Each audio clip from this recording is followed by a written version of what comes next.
we are now live and we are drawing stuff. We are gonna draw some stuff for you. You're gonna love it. If you don't, I don't care.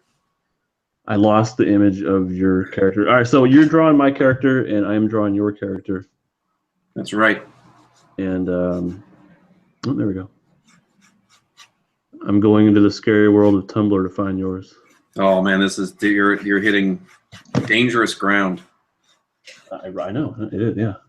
I'm so thankful for you braving those waters, those tumultuous waves. I don't use Tumblr anymore at all, really. Really? Well, except for right now to find your character, but well, the guy that I interviewed in week 2, Ramon, he actually got found on Tumblr. Sort of. So now why, Ramon? So what does he do? He's a comic artist. He does stuff for. I think he's doing something for Marvel right now. Oh wow, that's rad. Yeah, but he was posting pages and artwork and whatnot to Tumblr. And that's where he actually got found. Oh. It's this happenstance kind of thing. All right, posing's always hard. Once again, Bob, not thinking too hard, just going with the flow. Yeah, see what happens. Yeah. I'm trying. If I think about it too much, it just it drags on, and then I start looking at pose references, and nothing's just right, you know. And then I'll find a pose I like, but then it's not the right angle, and so I keep looking and looking, and it's you just kind of have to jump into it, you know. Yeah, I just kind of had one idea, and I just went with it. I didn't. There you go. I did not think one bit. I think I'm going to regret it in probably 5 to 10 minutes, but you are. Yeah, it's okay though. All right. So I'm going to attempt to recreate the fun that you have with your characters here. You know what I mean? Get some emotion in here.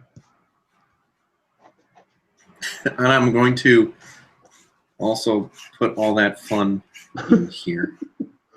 Let's make it fun for everybody. Ideally. Yeah. Actually, there was one you did of the dude, and he was looking up at his stuff. Yeah, he had those big circle eyes, and it made me really happy for some reason. Oh yeah, he's my series doesn't have a whole lot of comedy in it, you know. Mm-hmm. Actually, he's probably the only comedic relief. Lots of action, especially in issue 2, and then issue 3 is going to be even more, and then after that it's a lot of action, which is it's just fun for me, you know. So he's the only comedic relief there is in the series, really. And so he's this huge alien sniper guy, but he's also new to Earth, so you know everything's really exciting for him. Experiencing, you know. Look at all this great stuff you've got. Yeah, well, it's like that guy in Bill and Ted's Excellent Adventure, and he comes from the past. These things, the computers, San Dimas High School football rules. A Bill and Ted reference, man. Oh man, that's one of the finest movies ever created. It's a good one. I think Encino Man is not enjoyed enough. Remember Encino Man? There's not much not to like about Encino Man. I don't know if it was just because I was a kid, but that movie was great. I have a lot of fond memories of it. Yeah. Wheezing the Juice. Wheezing the Juice! Right? Oh, man. Yep. That when I think of Encino Man, that's exactly what I think of. There was that, and then there was a scene in a Six Flags kind of park. Mm-hmm. And they were messing around with a mascot. I don't know if you remember that, but that was, as a kid, that was just hysterical. They were messing around with this mascot, and it's probably still funny if I could watch it. But I loved that part. It was one of those dress up, character things, right? Oh, like the big head Mickey Mouse and stuff. I don't remember that. Yeah. Is that available on your Netflix, on your local Netflix computer device? Encino Man should be, though. If it isn't, we need to call bill Netflix and be like, "Hey, man, there is a massive oversight in your catalog."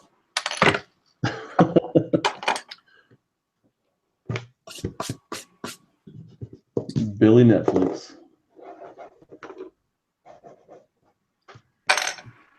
Yeah, so Org is supposed to be just, he's like, innocent, kind of fun, but he's also got he's willing to kill, and his species on his planet, they don't kill. So now that he's like working with Earth, he needs opportunities to actually kill. So he's pretty excited about it. He's like, hell yeah. Yeah. I think that's the moment I caught him in here. It's like, hell yeah, I get to kill something. Yeah. This will be a new experience. Yeah, it is, because he never really got to back on his home planet. So now he gets now he's got permission to. He won't get in trouble for it. And it's not out of fun or anything. It's just killing to him just makes sense as far as like finding out who's strongest, because that's a big deal on his planet.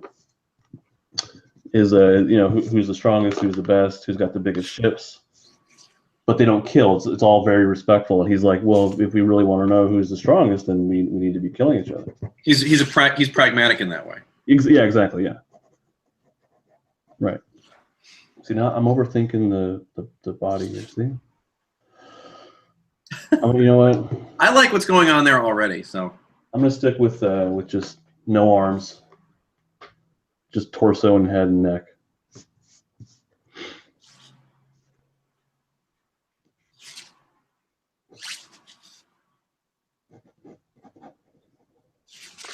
Ugh. Now how do you do eyelashes from down below? How do you mean? Like you're looking up at her, and which way should her eyelashes be going? Oh, that's another shortcut thing. I don't do the eyelashes in those. You just sort of have like the eyes closed.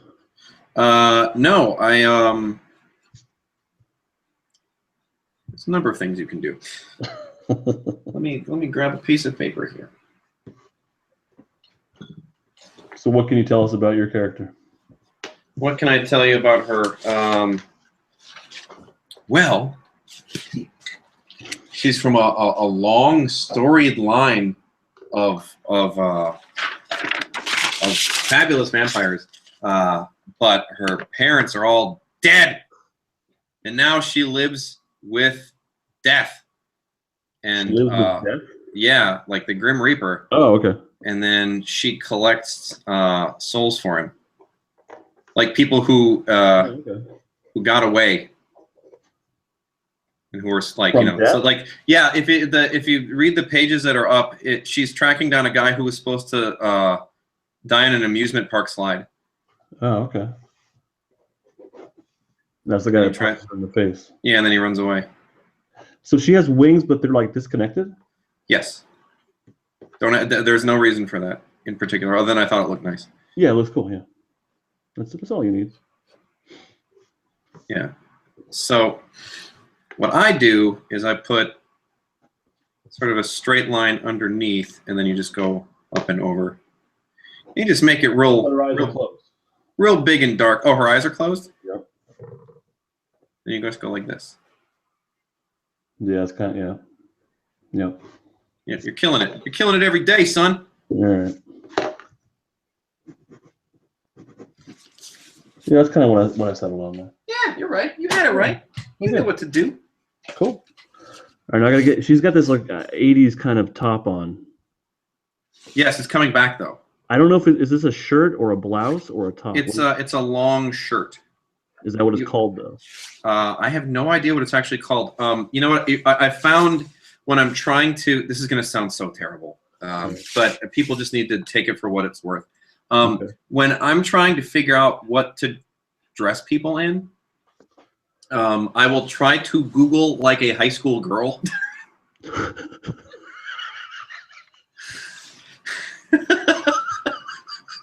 Google does not mean, so what you do so what you do is you go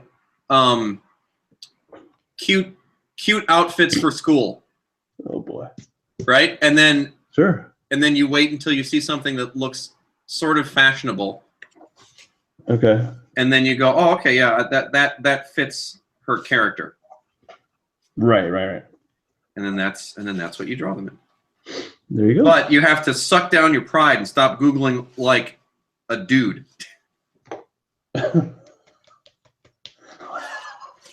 Googling like a dude. What does that mean? Yeah, you can't be like girl clothes. Boys are too direct. Girls have circuitous methods of doing things. Ask my wife. Circuitous. Take my wife, please. Oh God. As the old joke goes. So Rodney Dangerfield? No, it's not Rodney Dangerfield, but I can't remember who it actually is. That was his thing. No, his was I don't get any respect. No respect. Right. Is Rodney Dangerfield. I can't remember who to take my wife, please. No, okay. That's a different dude. Gotcha. Then who is it? Great question. Let's find out. Let's find out together. But I get to Google like a dude this way. All right. Why? Not high school girls this time. Henny Youngman. Penny. That's I don't know. I don't know who that is. Oh no, is it? Take my wife, please. Jokes. Yeah, Henny Youngman. I had a old comedy CD when I was but a boy. That like was all old classic comedians. Not like Lenny Bruce or anything that old, but it was like, Red Buttons and wow, like those guys. Mm-hmm. And I remember that joke in particular being on there, and I'm like, oh, that's where that came from, and that's why I knew it wasn't Rodney Dangerfield, because Rodney Dangerfield was also on that album. Oh shit! The ink's getting away from me here. That happens. I got a couple of those Pentel Aquash pens, and I just was like, I'm not gonna. They're supposedly for watercolors, but I just filled them with ink, and yeah. It apparently is a higher flow ink than they are used to, or at least when. Oops! Dang it! I went looking back for the picture, and then it wasn't there. But yeah, so I guess when you're doing watercolor, it doesn't matter if the ink is flowing too quickly, okay, or the water's flowing too quickly, because like I will end up with like an engorged brush is the best way to put it. Where like there's too much ink on it, and then you experiment with a bunch of different mediums, right? Oh yeah, all the time. Yeah, I don't. That's fine. Thank you, Ben. Is it the smile on mine or his? See, I don't know who he's talking about. Damn it. Hopefully it's both of us. Manny says, yes, I made it. This is awesome. Just like your first collab. That's cool that he was a part of the first one and he came back. Oh, hey, welcome back. Isn't that awesome? That makes me really happy. Totally. What multi-liner would you guys... Oh, hey, Marcos MP says, hello. What's up, Marcos? Hey, Marcus. Marcos. Oh, Marcos. Come on now. Even better. Yeah. Come on now. Far superior than Marcus. Manny says, what multi-liner would you guys recommend for inking? I'm going to let you handle this one. I don't do much inking anymore at all. I don't. I actually don't really recommend multi-liners for inking. Really? Yeah. In general, well, it depends. If you're going to do, like, typically my professional work, I was doing with brush and nib, like old school. Mm-hmm. I don't know. Like, there's the fact of the matter is it doesn't matter that terribly much as long as you can get what you want out of it. Like, I've got a bunch of multi-liners over here. I use them on occasion. But then I've also got, like, I find that I can't get the line quality out of them that I want. Like, they're too uniform. So I end up using a lot of different brushes and/or brush pens. So, but I'll use like felt tip ones. So like these ones I just discovered I like a lot. I don't know if you can read this. It's the Kuretake Fude Gold Kochi. And they're nice. They have one that's sort of a broader, softer tip that's good for real. You can get a lot of good line variant. And then there's one that is a smaller one, and that's the white capped one. And this one is a little stiffer. That's what she said. Oh, and it has the line's a little bit more uniform, but you can still get a little bit of variance out of it, and it's pretty good. The other ones I like are the Zebra disposable brush pens. These are very similar. Also, pardon me, burping. Also felt tipped. And then I think, Justin, you're using that Pentel there, right? Is that what I see in your hand? I'm sorry, what? I don't know what this is anymore. Yeah, I think it's a Pentel. I have a couple of them here too. Sure. I don't use this stuff anymore, so I feel like I'm way out of the game with what they're called and whatnot. I don't know. It's ultimate. Yeah, I mean, I find that like I'm like with the pages that like my quick and dirty pages that I'm doing right now before I start my next book, or my next book where somebody's paying me to draw. I'm using anything that works quickly. So, like what I'm doing tonight. I recently found out that I love these things, these parallel pens. Ashley Wood uses them a lot, actually, and that's how I found out about them. And okay, they're super bizarre. Like they're typically calligraphy pens. But she has that style. It's yeah, so that's what she uses. Yeah, I'm assuming it's a she. It is a he, actually. He's really? Yeah, he's an Australian dude. Wow, all right. I didn't know that. Yeah, so he uses these for Amazons versus robots versus zombies. I think it's all this guy, and they're real weird. Like they break up in bizarre ways. They do thin to thick, thick to thin, because it's a real wide. Like if you look at it, it's like crazy wide. This nib here. And you can do all kinds of weird stuff. And then, like, if you're using a real textured paper like this, like the vellum Bristol, it'll break up in real interesting ways. So, I don't know. I like them. There you go. So there you go, kids. Yeah. Let's see here. Bo Ben says, when you're creating folded clothes, are you using references? I think it's difficult. I don't use a reference. I just go with whatever looks or feels right. I recommend using reference. You will get to a point eventually where you kind of understand how the clothes are moving. Like there's certain ways that clothes move that are sort of universal. Like if an arm goes up, it will move a certain way. Here, I will pull up my sketch paper and I will try to show you as much as possible. Let's figure out what a good. So, like if you got an arm. Right, like if here's a dude's head, and he's happy, he's in agreement, and he's wearing a shirt, and he's reaching his arm forward, like this. What will happen is you'll get a compression up top, and then a couple of things like this, and it will almost always look like that. And that's, again, like when you talk about style, that's a shortcut that always works for me when I'm doing somebody raising their arm up and they have, it's going to give you the thumbs up. It's just like, hey, man, everything's awesome. But this will always usually work, right? And like when you're doing pants, right? My knee's bending here, and this is where essentially where the tension point is. So everything kind of radiates out from there. And then back here, this, like back behind your knee, is where everything get bunged up, because essentially this would normally be straight, but now you're squishing it, you're compressing it. So then all the lines go back like that, and now you have a dude wearing pants, and then you just put the seam on there. Look at that. Now it's jeans. Nailed it every time. You can do it too. Take my course, free online. You won't learn anything. Thank you. Yeah, so that's kind of how that stuff goes. I think, yeah, those are the ones that used to give me trouble. But it's about understanding where you're creating tension in the clothes and where you're pulling on it. So if you just think about Yeah, that's what you have to think about, people. There you go. That's what you gotta do. Just do that, and then you can draw clothes. Just listen to me and draw clothes. Bo says, "Thanks, Bello." So the answer is just do what you want. There you go.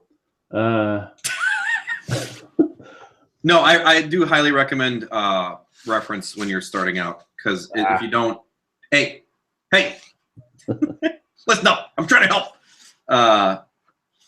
That's how you learn how to do it the right way. Yeah. That's how you learn how to. Good to know the rules, and then as you move on, you can then you know what rules to break. That feels right? Yeah, exactly. All right then. So let's see. Automatic Kafka 1 says, "Guys, this is fantastic. Does YouTube offer this, or are we going through a third-party app?" YouTube has a live stream. It's weird. They have two settings. One of them is like you can live stream right away directly through YouTube, but you need some other sort of like hardware for that. And then they have another one which is called an event, and for that one you use Google Hangouts, and it live streams to YouTube, but also to Google Hangouts or Google Plus or something like that. And so that's what we're using. Is we set up the event, and that's one of the, I think the first one you're talking about is more like Twitch, like where you actually have to use like an OBS and all that crazy stuff. Yeah, it's called Open Broadcasting System, I think. Oh, okay. I don't know. It's weird. Yeah, the kids love streaming their Twitchels. I looked into it, and you need some sort of other software for it, and I think there was one that you had to have like some of the hardware, like to, I don't know, compression. I don't know what the hell it was, but it's doing the events. The Google Hangout event is easy, and I like it a lot.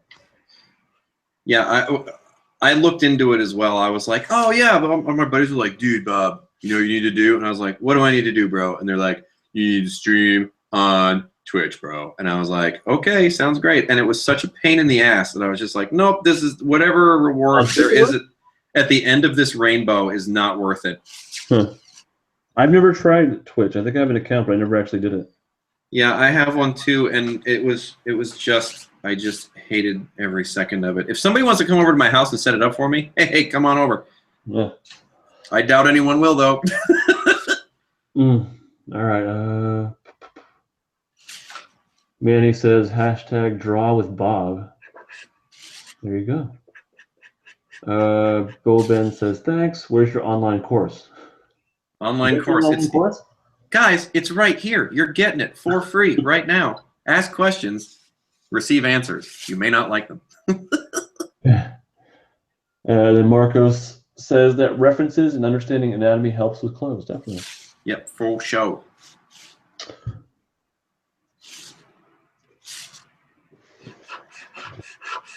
Feel very rusty. I haven't done pen and ink in like forever. Ink, pencil, everything I'm doing is digital now. Yeah, see, this is where I get myself into trouble, and this always happens with this pen. That the ink stays real wet for a long time, and because I don't plan ahead, I end up just kind of going wherever my mood takes me. And then what ends up happening is I smudge the whole thing the whole time. I've got a couple smudges. I don't know where they came from because I don't think it got there somewhere. All right, I'm going to move on to coloring here. I will probably not be coloring this just because this ink is water soluble and has a tendency to get picked up real fast. So maybe I'll just draw a second picture. All right. How does that sound? I feel like with her hair, it's so vibrant, which it's really cool. I kind of feel like I have to color that. Yeah, I've had people ask me why I draw Harley Quinn a lot, and it's because you can do black, white, and red, and that always works. Mm-hmm. Black, white, and red always works. So like if you do her, you do black, white, and you do the red hair, and it will look banging every time. But it's not even like a red. It's like, it seems like a little bit of orange in there or something. Like it's not a true red, is it? I believe it's red, and it could just be the compression that's going on. And yeah. I just went, what's the brightest red there is? Nailed it. All right.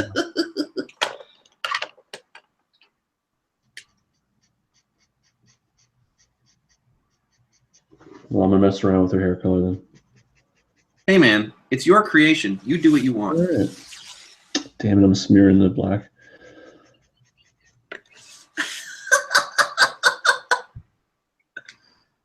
Oh, this is pleasing me. Bo Ben asks, oh, Marco says, come back to traditional art. Yeah, the only time I really draw like this is at conventions now, when I do commissions at conventions. But beyond that, I'm not doing this really at all anymore. I did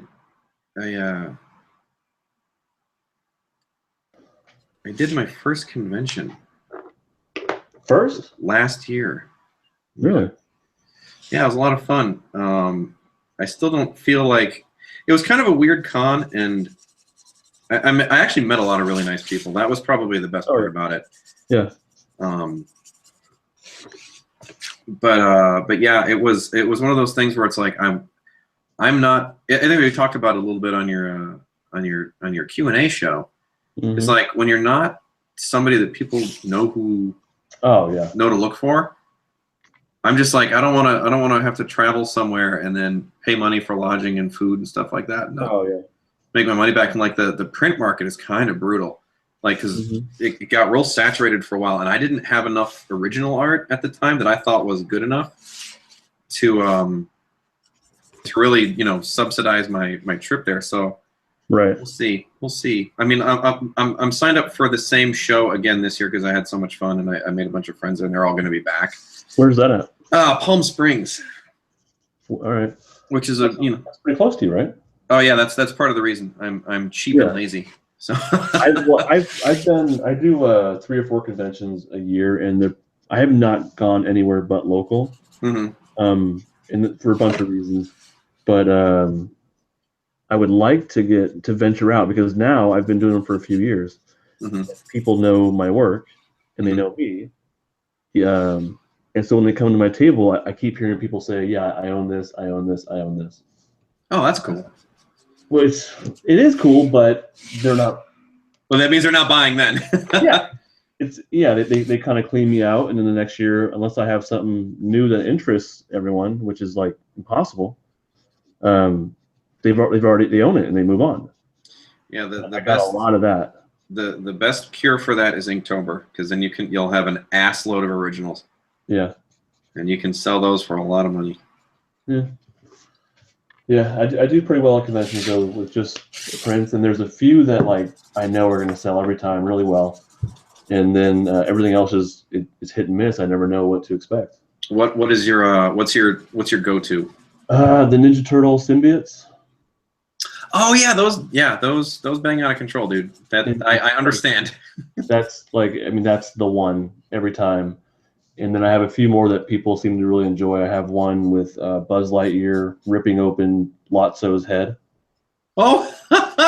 And it's funny, and people, if at least one, they stop and they look. And if I can get people to stop and look, then I can start, doing my salesman thing. But, in a non-pressury way.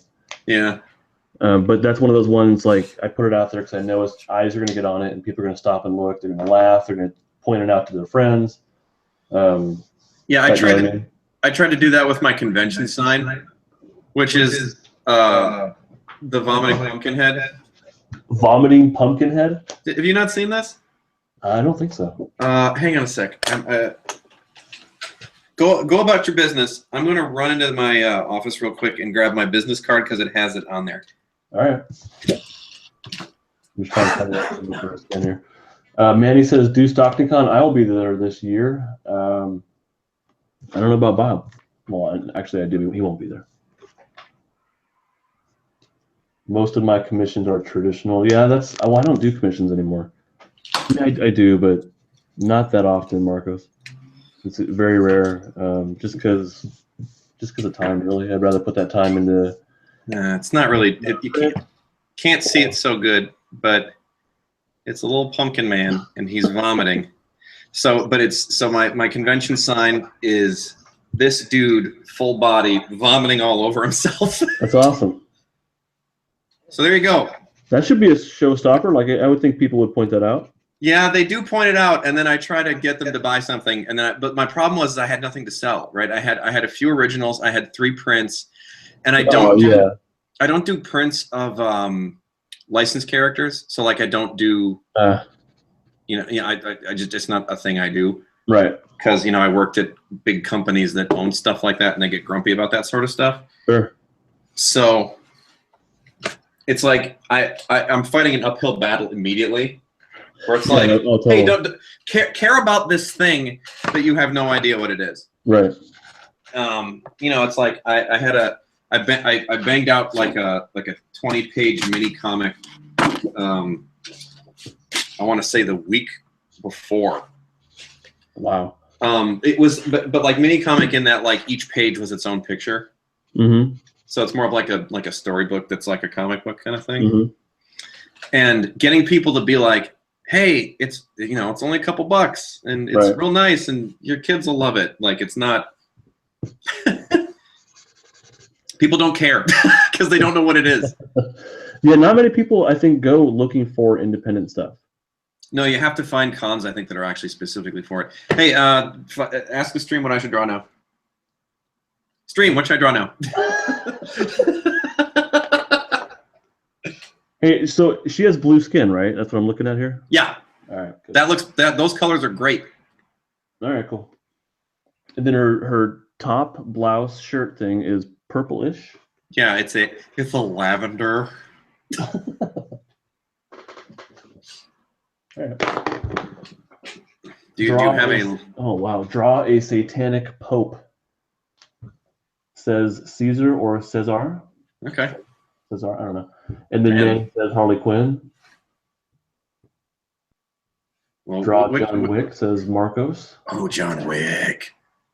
No, that one I've been thinking about doing a John Wick thing, but I actually want to take my time on it. Oh, okay. Marcos says, what do you say? I sell what's popular and an indicated work on the side to talk about. Yeah, that's kind of what I do too. And I want to move more towards just having Sculpture Stories on my table, and that's it. But I know that having the turtles out there with the venom on them, like that's going to bring people to my table. I'm going to do Harley Quinn as a satanic pope. Oh, look at that. There you go. What more can we ask for? Viva la Papa. So, someone said do Stockton. Manny says do Stockton Con. I'm assuming he's talking to you because I do Stockton Con. Yeah, you do Stockton Con. Stockton Con's it's actually a great convention. Where is Stockton? Stockton is in Central California. Uh-huh. There's a lot of pride about Stockton, so I'm not going to talk shit about it, but it's not the greatest place. All right, but they put no Barstow. Huh? It's no Barstow. I guess not. Is Barstow the greatest place? No, Barstow is the evilest place in California. Oh, okay. But yeah, there's a hell of a convention over here. Like it's like a legit convention. There's thousands of people come out. They have the celebrity list, not celebrity list, but the pro artists that come out. There's some real talent out here. Ron Lim, you know Ron Lim? Yeah. I believe he's been out to Stockton Con. There's a bunch of people that come out, and it's a legit show. And now I know. Yeah. And knowing is half the battle. So if you ever wanted to come, man, I'll let you bunk in my house. Ooh. That'll save you some hotel fees there. I like that. There you go. And of course, my purple is running here. Of course. Perfect timing. Oh, yeah.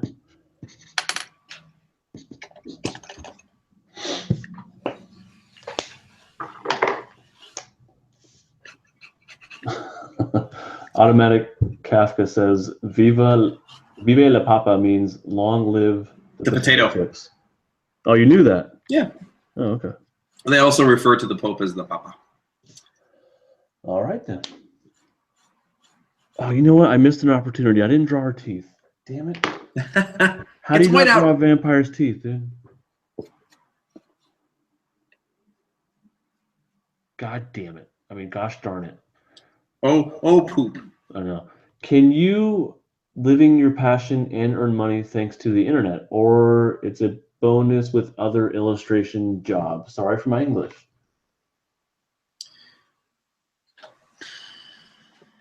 Well, what we're passionate about. I mean, I take a lot of contract work.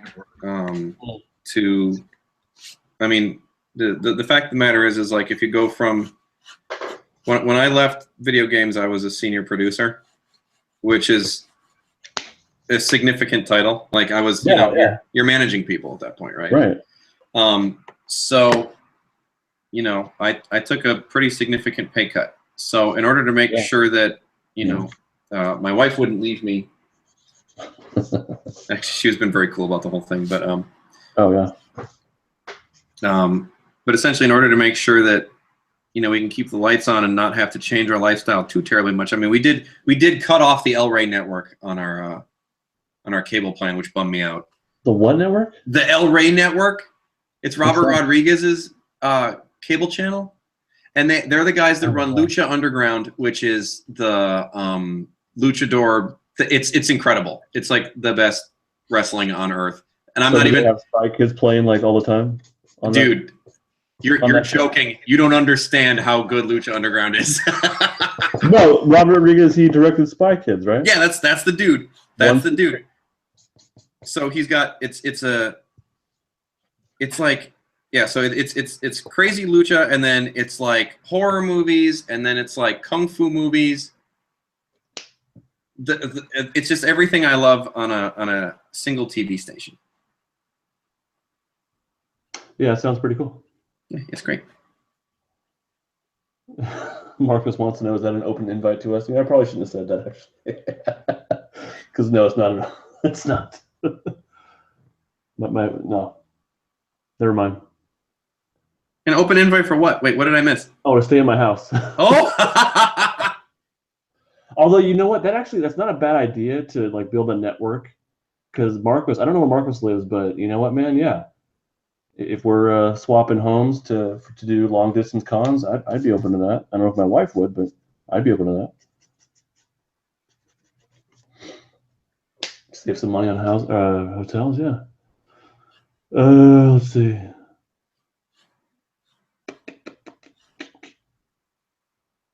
Manny says, "How's the little lady, Bob? You two were hilarious on your drawing challenges. You guys were. You made a great viewing experience." Dear, how are we doing? Are we good?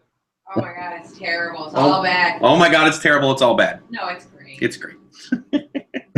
We're doing good. She's sitting right behind me, actually. We the wife and her best friend actually do a podcast where they drink beer and talk about ghosts. Really? Yeah, and so I engineer the show for them, so I appear on it as well. But they're a lot of fun. Ghosts? Like what is there to talk about?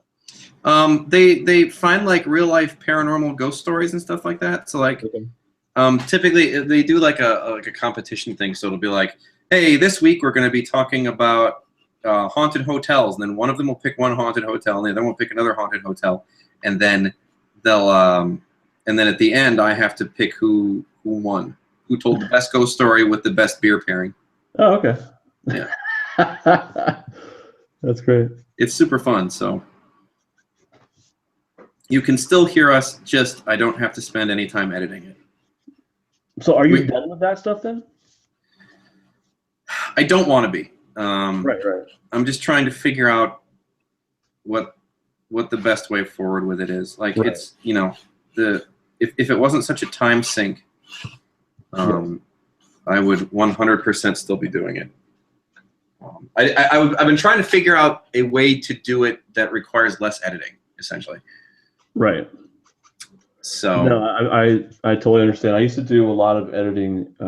Well, I mean, for me, a lot for recording my process and whatnot. And it was one of those things I had to give up, so I would have time to do the comic. And now I just do live streams, and I do time lapses on my tablet. Oh, that makes a lot of sense, and that's super easy too, right? Because like the tablet just automatically does it, right? Yeah, well, yeah. I set up to record. I time lapse it times like 38 or 64, whatever it is, 32, 64. Mm-hmm. That way it's super fast. I add some music to it, upload it. It's pretty simple. Now I'm doing the interview thing, so that's all live streamed, and I'll go back and add some text over it. But there's not much to it. It's pretty simple. So I'm able to I feel like I have a decent audience with YouTube, and I haven't made use of it. Mm. So now I'm getting back into it, and I'm still drawing, and but I'm not spending a ton of time on the editing stuff. Yeah, I had like 1,000 subscribers at the point where I was, Yeah. and I was like, this is really great, but and I want to get back to like I'm actually trying to do some music videos right now, because when I'm not drawing, I'm also writing music. Really? Yeah, big time musician. Have been since I was a kid. I know you like to sing in your live streams. Oh yeah, yeah. So like when I would do like all the music in those in my show on my YouTube show, I wrote. Because then that way I didn't have to worry about like either mention that or it's in the description, and that was like ridiculously impressive. Oh, thank you. That was very cool. But yeah, because it's like then I don't have to worry about legal crap, right? There's nobody who's going to come out of the woodwork asking me for money, or they're not going to pull my thing down because I want to have some entertaining music in the background. Right. I was lucky enough. I met. I used to do when I first started using YouTube, and I was doing custom like shoes, sneaker. Oh yeah, I remember that. Yeah. But I would do when I would upload a video, I would do a beat battle like voting thing.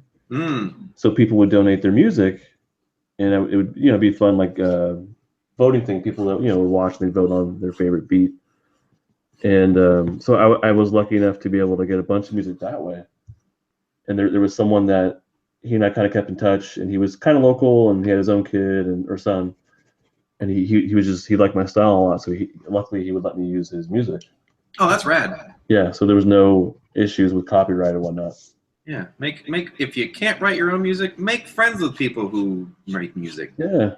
Or wait for them to come to you on Instagram and say, "Hey, draw my portrait for my album," and then I say that'll be $100, and then they say nothing because they don't want to pay.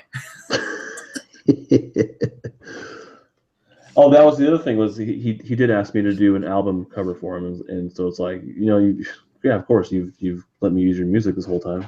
That's a fair trade. Oh, totally. Yeah, and he was happy with it, so yeah, that's good. Let's see.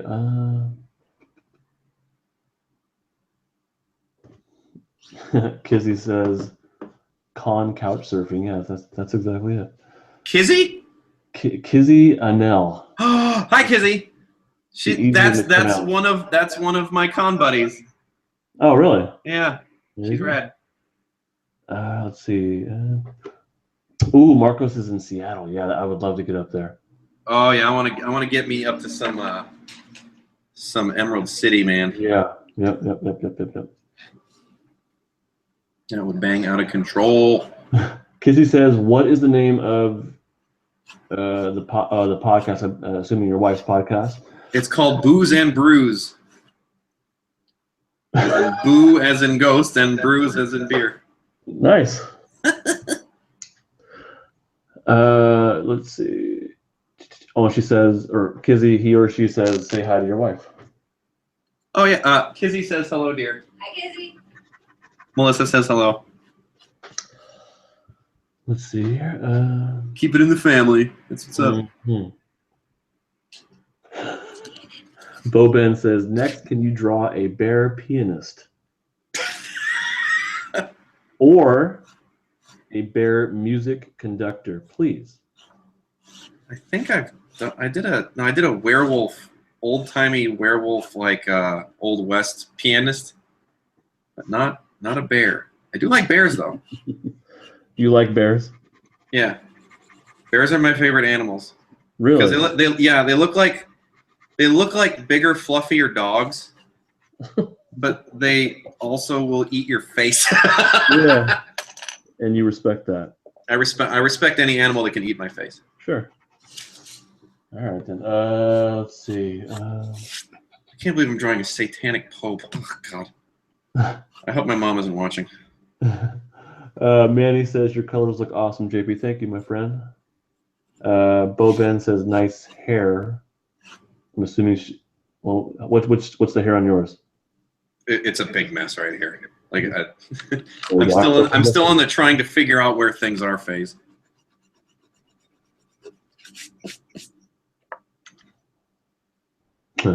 Automatic Kafka says there are no cons over in Dublin. Oh, really? It's time to start one, dude. Yeah.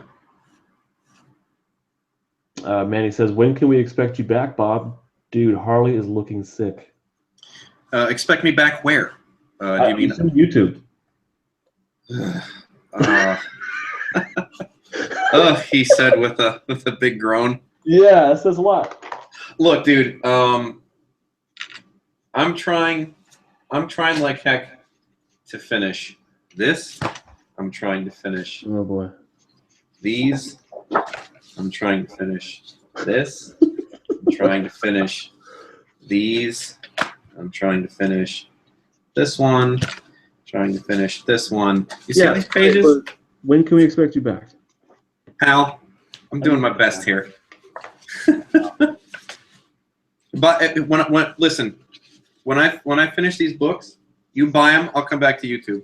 There are contingent on money. Yeah, it's contingent on me getting paid, son. All right. Oh, it's so mercenary. I feel disgusting when I said it too. Yeah, well, it's the reality, I guess, right? Yeah. We got makes the world go round, dude. we got a bunch of comments here. I got to keep up with this. I need a moderator is what we need. You know what I mean? Yeah, we do. We're so popular.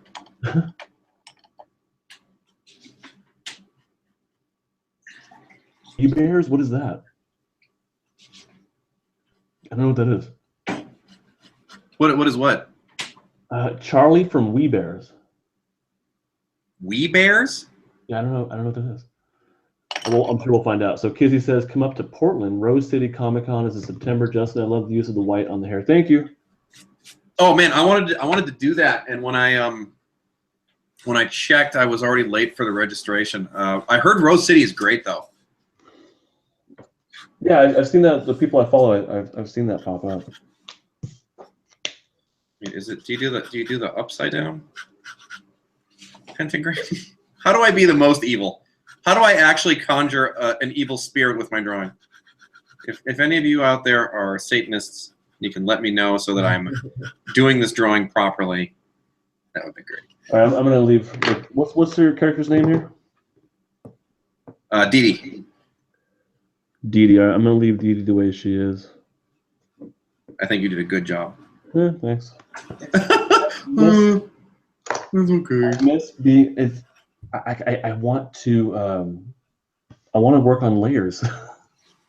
I want this to be in layered format. You know, now I can add more highlights and shadows, and it's too permanent with ink. Yeah, well, that's one of the nice things about working in black and white that I picked up from, I think it's Jorge Zafino's kid, Gerardo. He goes straight on with black, and then he'll go back in over with like pro white, and then back over with black, and then back over with pro white until it's where he wants it to be. And I think a lot of people think we like, oh man, I put down a bad line on my thing because it's ink and it's over with. It's not over with. It's never over. It's only over if you stop trying. Let's see here. Kizzy says maybe start a Patreon ? Put a threshold in for YouTube. Have you ever looked into Patreon? I've looked into it. I didn't really pursue it. I didn't know if anybody would give a crap. Does it, anyone watching, if you guys have a request, let me know. I don't know what to draw next. Yeah, you might get to draw Satanic Pope Harley Quinn. Oh boy. I feel like I'm opening a bag of demonic worms with this drawing. Oh, speaking of which, we have an answer for you on how to summon whatever. Caesar says you need to color it with your blood. Do we have anything that's going to be less of a mess? Is that the issue there? Yeah, the issue really is just about cleanliness. Otherwise, I'd do it. Good times. Oh, man. Uh-oh. Do you hear that? That's my kid making noise. Uh-oh. If you got to bounce, I understand. Family comes first, even on stream night. He's laying down still, but man. All right, well, let's push. Let's take this to the limit. Push it as far as we can. And see what happens. All I know how to do is take things to the limit. Yes. All right, hang on. I'm gonna go grab 2 markers from the other side of the room. All right. What is which holy Batman? Exactly, Marco's dad life. Which holy Batman? Is that a thing or is that a combination of things? Is what a combination of things? Izzy says, draw which, W-I-T-C-H, which holy Batman? Which holy Batman? I don't know what that is. It sounds cool. Oh, no, he's sitting up. If it is time, it is time. Here, you guys can watch. This is live. My kids. Oh, he went back down. All right, there we go. Yeah, see, I just roll over when I'm not comfortable. He actually goes up, stands up, takes a lap. All right, Kizzy says it's the opposite of Satanist Pope Harley. All right, so it's a witch. Oh, and then It's Batman, and he's holy. okay, I'm into that. Bob, help me out. What does that look like? He's got a funny hat. It's pointy. He's a Batman, Right. and he loves the baby Jesus. He's passionate about Christ. Bo Ben says, why the girl hasn't eyes? Her eye is closed. She's smiling. And that's her eye right there. It's closed. That's happy eyes. Yeah. Oh, God. You gotta shake up your paint pens. All right. Let me fix my camera here. All right. Which holy Batman? So a Batman that's a witch, but also holy. Yeah, you're covering a lot of territory with that one. Oh boy. I think you do better with these crazy requests. I got a lot of practice with them, with the old Bob's Drawing Challenge, because it was never something simple. It was always I would always be like, "Tell me what to draw next week," and I was hoping it would just be like Wolverine, but it would be like Wolverine, and he's eating a sandwich, and he has to talk to Columbo, you know, and I'm just like, all right, you know, that's what you asked for, and I set myself up for this, so. Manny's got a cool idea. Batman ascending into the heavens surrounded by Robin angels. Oh, wow. Yeah. Marco says, Soul bad guy from Guilty Gear. That might be kind of fun. I don't know what that is. I'm so old. Yeah, well, Guilty Gear is a game. Okay. And on what system? I don't know. I don't know anymore. Is the game Skyrim? If it's not Skyrim, I don't know what it is. Yeah, right. No, I don't know what Guilty Gear is on anymore, and what system it is. Is it something the kids play? I think so. Okay. Uh-oh. Right now, this is your show, Bob. I'm kind of stuck here. Okay, I'm going to keep going here. Unfortunately, my paint pen seems to be dying. These things are my favorite. Uh-oh. I kind of want to draw Harley. People were talking about Harley, now I'm kind of in the mood to draw her. Dude, I'm telling you, every drawing will look good because of the color scheme.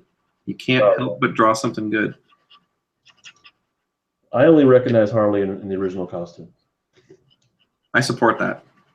I don't like what's happened to her. The insane dominatrix outfit is not my favorite. No.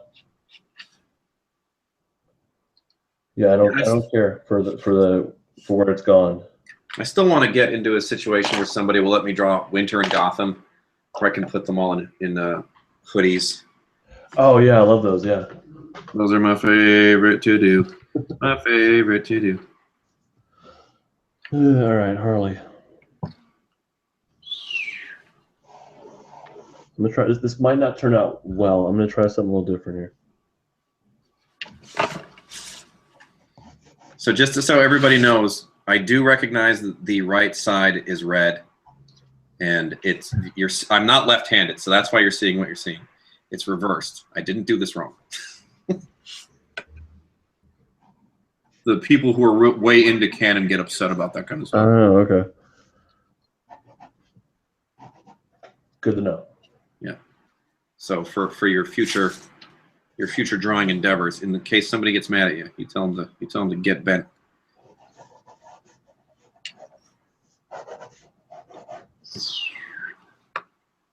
Make a lot of sound effects, Chief.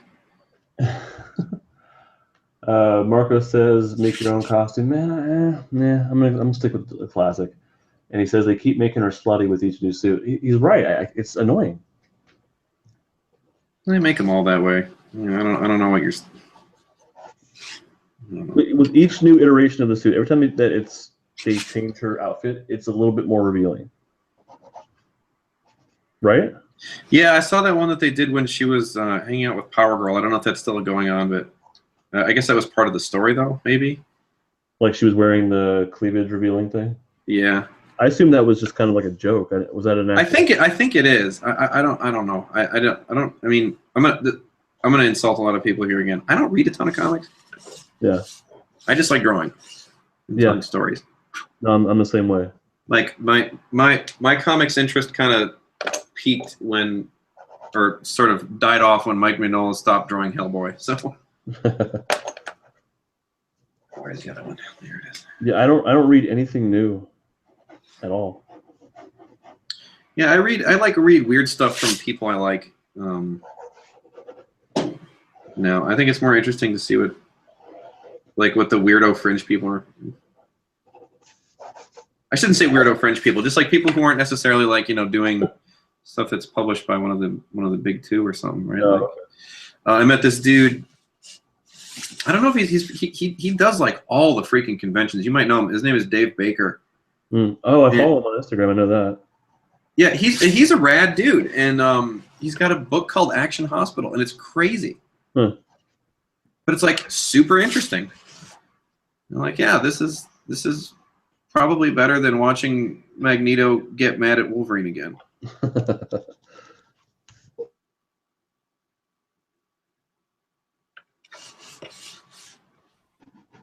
It does get kind of old. Like it's nothing bad's gonna happen really to Wolverine. Well, I guess he died, but he'll come back eventually. But like with Spider-Man being taken over by Doc Ock, like you knew he's gonna come back. Yeah, it's so. Somebody said something interesting once when it was like, you recognize how old Bruce Wayne actually is? Right. Like he should be dead just of old age by now. Right. There's no real stakes. It feels like in when you read like Marvel or DC. Yeah, I think stakes is probably the biggest detractor from all those stories. It's like yeah, he could lose and something bad might happen in Gotham, but he's not going to die. And if he does die, don't worry, he'll be back. Right. It's like a soap opera where they never find the body every time somebody died. Mm-hmm. And that's no good. No. You need to find that body at General Hospital.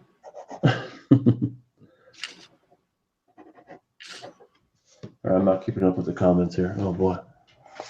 Oh man, the people are going to be disappointed in us. Kizzy says it was the Power Girl suit-ish thing for Harley was a joke. They kept making Power Girl's boobs bigger and more revealed until the publisher finally told them to stop. Huh. Oh, that's funny, I guess. Caesar says bigger is better unless it's a tumor. Yeah. True. That's why a lot of people at cons go for indie comics, in my opinion, at cons. Yeah, that's probably the place. Yeah. Something fresh and different. Bo Ben says drawing challenge, a business dino woman, which would be in parentheses. He says anthropomorphic with a dinosaur head with suit. Yeah, I'm into that. Yeah. That is relevant to my interests. Dinosaurs in suits. Dinosaurs in suits. Well, my favorite like drawing of like a superhero I ever did was that Action CPA, where he's just like a dude in a suit, he's like a bald dude with a mustache and a suit and glasses, but he's floating. It's like, this guy's rad. We need to do Action CPA the book. Or somebody needs to. I'm not liking this drawing so far. I'm trying to draw a foreshortened Harley leaning forward, and I don't think I'm pulling it off very well. Looks okay from here. Mm.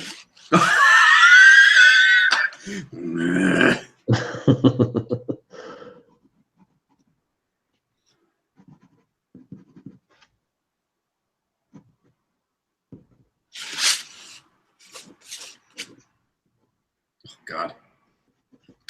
What have I done?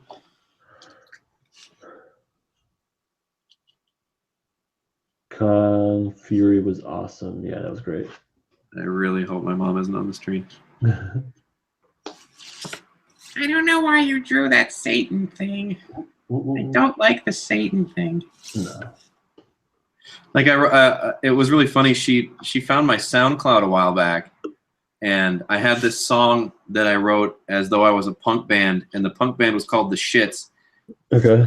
The song was just called "Fuck You," and there's basically the words are like, I'm farting in your face and I'm pooping in your mouth and all this stuff. So she finds it. She finds it and she's like, she's like, who sang the one song about having wolf hands? And I was like, I did that one. She's like, that one was really good. I didn't like the poop in the mouth song so much.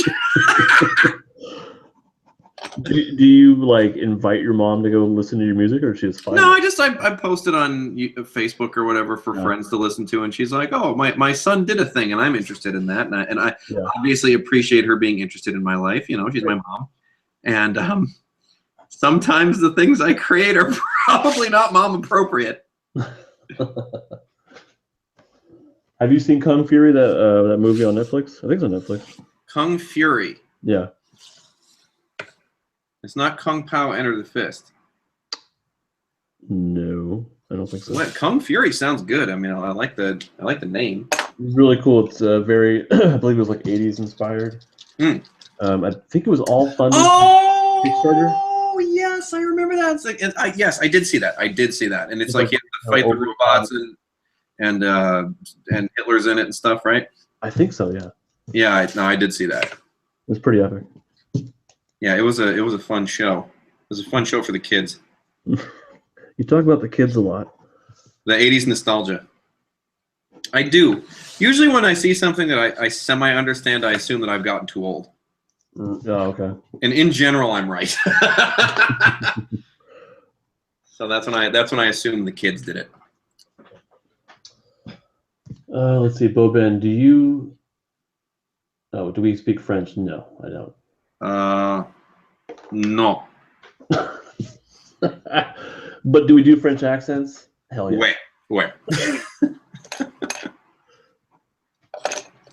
Yeah, I do a wicked good French accent because I spent a lot of time in Montreal. Oh yeah? Yeah. What was that for? That was when I was still making video games. There's a lot of developers up in Montreal. Oh, okay. So I would end up spending a lot of time up yonder, up in the Great White North. Up yonder.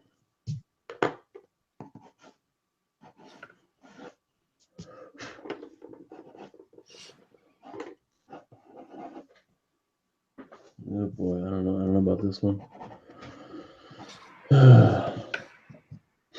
Don't give up. Don't give up. Believe in yourself. Oh yeah, she's got that collar thing, huh? Believe in yourself.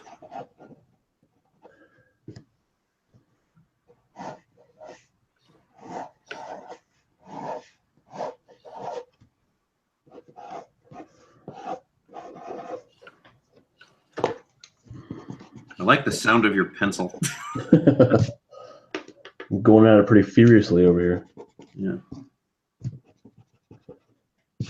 Adding that collar really helps out with the foreshortening. Now I don't have to worry about shoulders. Wow, that's awesome. I think that's probably why they did it. That's why they invented silhouettes in comic books. It's like, man, I don't have time to draw this shit. Love silhouettes. Oh man, Kung Pao was the shit. Kung Pao. What movie is that? It's like a kung fu action spoof movie. It's real silly. I feel like I've seen that. My dad loves it. Kung Pao. He's like, have you seen Kung Pao Under the Fist? And I'm like, no, I have not. And then he's like, you gotta watch it. And I watch it. I gotta start inking at some point here. You do what feels right. Okay. Bo Ben says nice French accent. Merci beaucoup.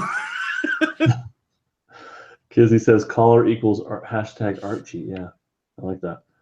And Marcos wants to know, how can one get into a game art job? Were you a part of the hiring process? Yes. Oh wow, well shit, man, you got some knowledge here. How can we do that? Time to drop some knowledge. Well, for me, okay, it depends entirely on what you want to do. Like that is a very portfolio intensive job and also a credits intensive job. I mean, there are a lot of what do you mean credits intensive job? What does that mean? well, like it's like what people will look at it and go, well, what have you worked on? Oh, okay. You got to have like, experience. Yeah, we got to know that you are capable of delivering high quality work in no turnaround time, consistently. Sure.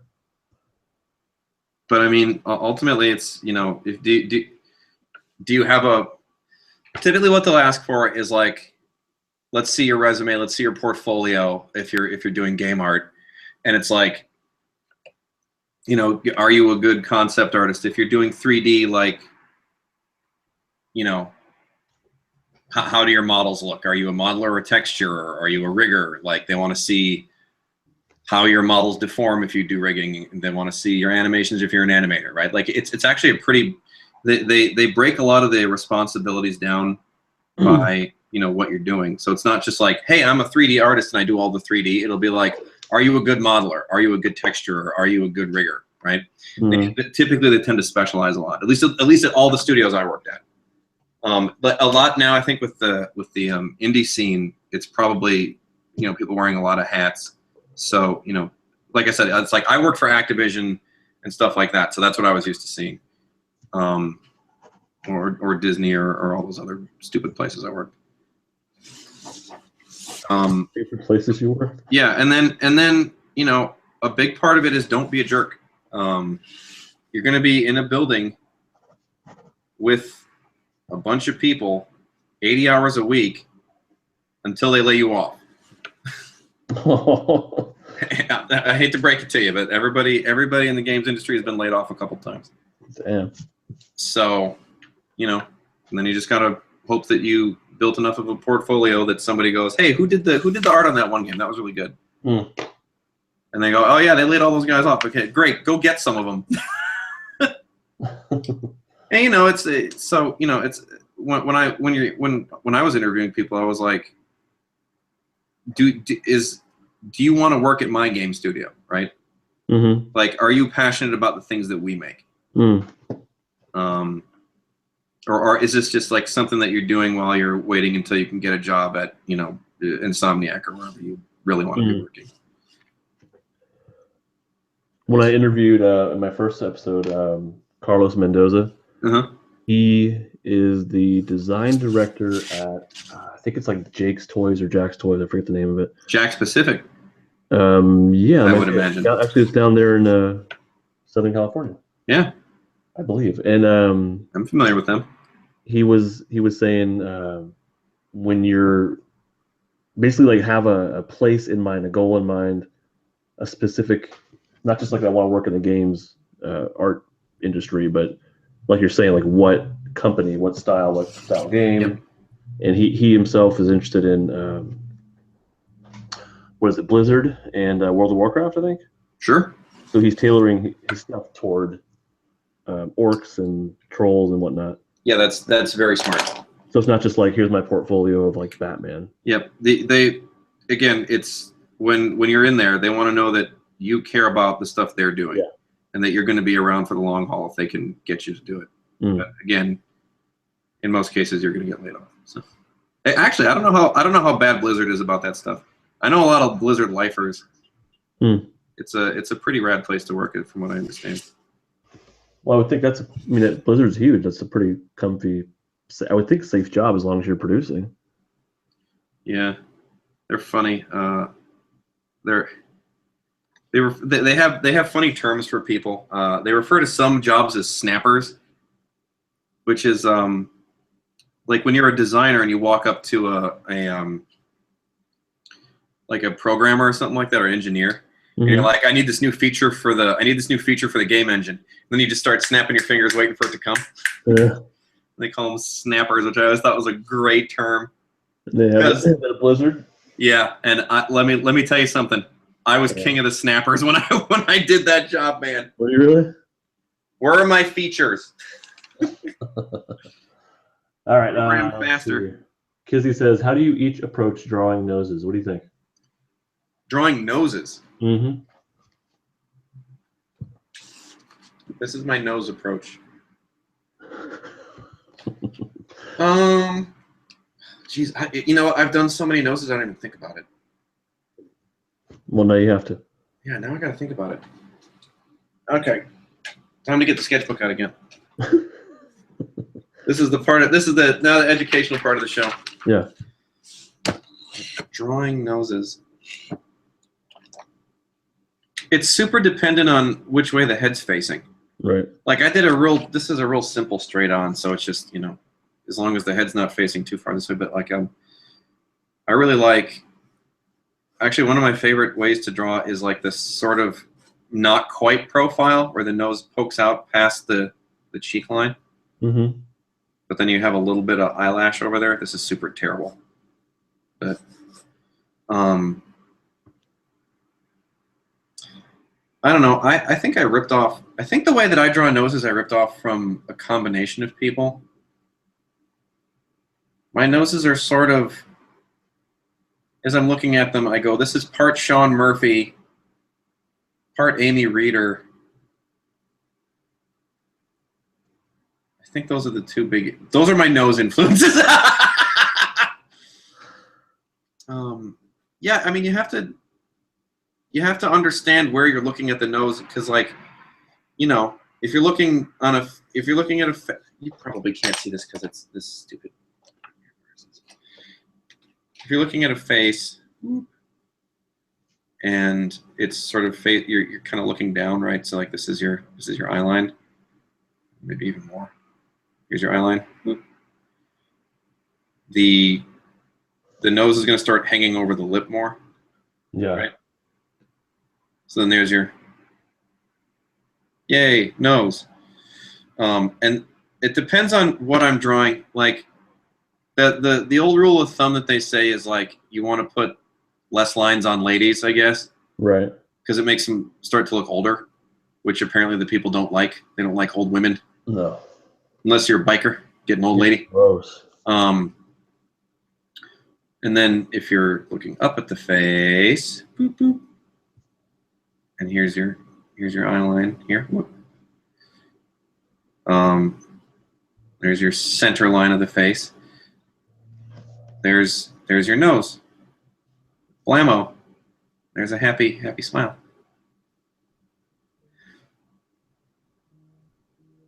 And here's your eyes. And here's the chin. Here's the nose. Got some hair. Got a cool jacket that they got at Forever 21. Mm. And that's how I approach noses. I go to Forever 21 and buy a jacket. I don't know that I can answer this question appropriately. Everything you said, I pretty much concur with. I like the cuter, like smaller noses. Yeah. I don't like to put a ton of lines in there if I don't have to. Yeah, like one of the things that you'll see people do, which is a thing I occasionally rip off from Sean Murphy, depending, is he'll put a nose, he'll do a big old crazy nose, right? And there's your lip, right?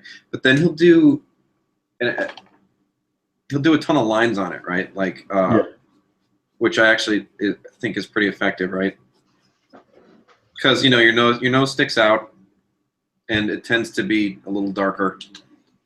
And then he'll do a like a highlight line on it, like that. Oh shit, that's not gonna work. But he'll put like a single white line on the side of it to give it like a sort of shine, which helps kind of indicate like nose width and stuff like that. It's all it's you're just trying to indicate form and shape with this stuff. Yeah. I wonder if I can think of any other way that I approach them.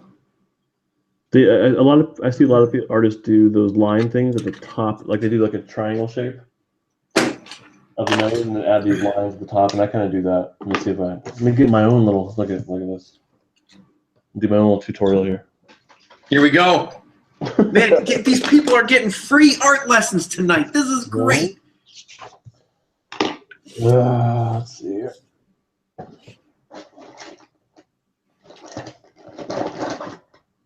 But the thing with noses,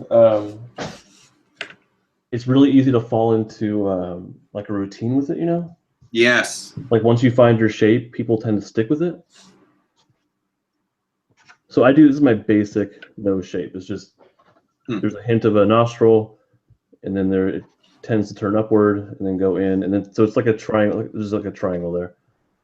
This is for women, and then I like to add these little lines up here for some reason. I see people do that. I like the way it looks. It kind of indicates like the button nose, I guess. Yeah, it kind of enhances that, I think. But whoa. What I noticed is it's easy once you have your shape that you like to put it on every face, and it just kind of gets boring after a while. Yes. So it's weird because with men I feel very comfortable doing all kinds of different shapes, but with women I want more of that buttony kind of small look, and I'd like to break that. When I was doing King's Quest, I actually made a conscious decision to, when I was doing Dale Arden from Flash Gordon, that I didn't give her a button nose. I don't know if anybody gave a shit. Nobody read the books. It doesn't really matter. But I made that conscious choice. Somebody said that they liked my Dale, so that was nice. I got a weird message on Facebook. He's like, "Hey, I'm trying to get like a Dale and Ming thing going." I'm like, "That sounds cool. I like that." Yeah. And then he was like, "Okay, well, I'll write you back, and then maybe you can draw me something." I was like, "Sure." And then I never heard from him again. Yeah. And I'm like, "Okay, well, that's cool." Well, hopefully that answered the nose question. Yeah, if there's a specific thing I can answer about noses, I would love to help you. Oh God, one of my pens really leaks, and there is a super wet spot on her nose. Speaking of noses, this one's a little runny. All right. I'm actually kind of liking the way this is coming out here. Yeah, man, I'm having fun. As long as I can sell this foreshorten, I think we're good here.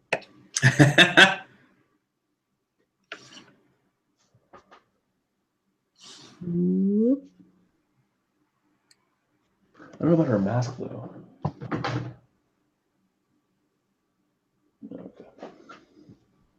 Boop, boop, boop. All right.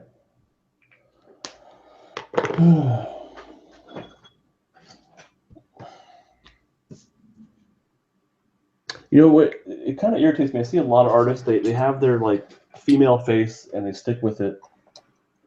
No matter what character it is, and it gets very predictable. Who? Let's name names. Let's talk some shit. J. Scott Campbell. Is that his name? I thought that's what was gonna happen. That it's the same face over and over, and he's obviously a very talented artist. Nothing against him in that way, but he's getting like really good gigs. Probably gets paid very well. He's working with Disney, but it's the same face over and over The again. thing that bugs me about him is that he is such a talented draftsman. Like, have you ever seen the likeness stuff he does when he'll draw people from from TV shows and shit? Oh yeah, he's really good at that. Yeah. He's incredible at it, and I wish he would bring more of that to his comics work. Right. I agree. Like, well, actually, you know what he did? He did that one book that I don't know if anybody read called Wildsiders, and one of the people was very clearly Jack Black. But that's a male. Well, okay, so like when he did a Black Widow that was very Scarlett Johansson. It still looked like one of his sort of typical pretty girl faces, but it was like, oh, that's Scarlett Johansson. Okay. And he did a really good Jim and Pam from The Office. Okay. I'm not defending him because he's made a number of pretty big missteps in the last couple months. I think in the realm of being lazy or overworked and lazy. I also think he gets a little bit of a bad rap. I mean, I don't know. It's got to be hard when you've made an entire career out of doing that one thing. Right. And then all of a sudden the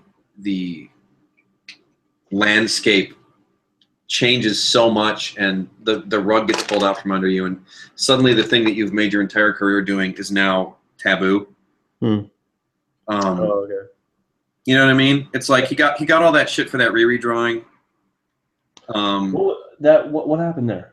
So it looks pretty clear to me that what happened is that he had a couple of covers he had to do, and he lightboxed it, and he basically did the same pose for a bunch of different books. Oh, really? Yeah, and then that included, and that but like he drew. People said that she looked like a stripper, which I don't necessarily agree with, but people got upset about the posing that he did with her, which is sort of his typical, as to be what we were talking about earlier, which was like the not quite broken back, but pretty close to it. Yeah. And like, kind of thrusting the hip out to the side and shit. Mm-hmm. Which again has been his entire career. You kind of knew what you were getting. So what was the issue with it? The issue was that he did it and she's 16. Like the character's 16, which I get. I totally understand that. Because the second cover he did was phenomenal. It was her in like her hoodie, like leaning over, like I think the helmet, and then she was wearing some chucks, and it was immaculate. It was like, oh, people called me on the fact that I was being lazy, and then he did like a really great cover. So I don't know. Right. I don't know what to make of it. But again, I'm sort of like, well, you know who you hired. Yeah. You can't do that with 16-year-olds. You just can't. Right? You can't do that. I think that's the quote on the show. You can't do that with 16-year-olds.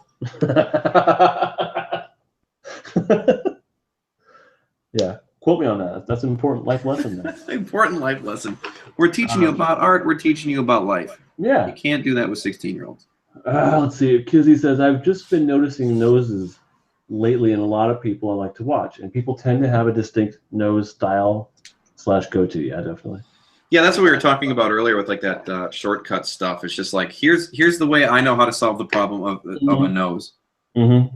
Yeah, right. And it communicates nose information quickly. Yeah, I mean, with mine and with yours as well, it's a few lines. Yeah. And it took, mine indicates nostril, and then sort of where. Yeah. It's a nose. I like that little line there. Yeah, it kind of tells you where it starts to dip back towards the lip. Mm-hmm. That's why I like it. Sure. Let's see. Bo says, are using references for posing full characters, or just draw? Oh, he's asking if we're using references. I am not. More often than not, I think I do. This one I'm just going off the top of my head and hoping for the best. Yeah, tonight is straight off the dome. That means head. Dome means head, right? Yeah. Marco says, Rob Liefeld, LOL. Yeah, that guy. Is he still drawing? He is, huh? I think he is, and I hear he's a big jerk, which bums me out. Like, cause I went back and forth on him where I was like, you got to recognize he put 1,000 lines on every face and made people so excited to buy these stupid books. But then I found out that he's like a jerk. Really? Yeah. He seems like it. And that kind of bummed me out because and then I was like, and then I officially got back on the fuck him. He doesn't know how to draw feet wagon. Speaking of which, yeah. Dude, that's a dark art. It does not come overnight. Yeah, Liefeld, his face is Marcos makes the point. He has the same face for dudes and girls, and it's true. Yeah. My favorite is that one where he had I think it's an old New X-Men, maybe New X-Men, where it was like the lineup of the characters was on the page and it was like Magma and somebody else and it was like the same face, different hair. Yeah, right. I'm like, come on, dude. So Liefeld, we think of 90s, it's Liefeld, right? Yeah. But it's also Jim Lee. Jim Lee is still relevant and his style still works for some reason. But Liefeld, I don't think it works anymore. Like I've seen him draw stuff, but it seems very, very dated. I don't feel like he's evolved well. Right. Like you can see progression in Jim Lee. I actually even think that you see progression in people like Eric Larson and Mark Silvestri and those other Image guys. Mm-hmm. Like they've definitely, I think Eric Larson's gone so into the Kirby zone, and Mark is doing this kind of weird, sketchier stuff now. Like all those people kind of went and tried to improve or change or tweak or became something new, and then Rob is still, I'm going to draw a huge dude with a gun that's gigantic, and the gun is going to be out of perspective, and he's going to be pouches, 1,000 pouches, and it's just like, we get it, dude. We got it 20 years ago. I'm getting a rule out.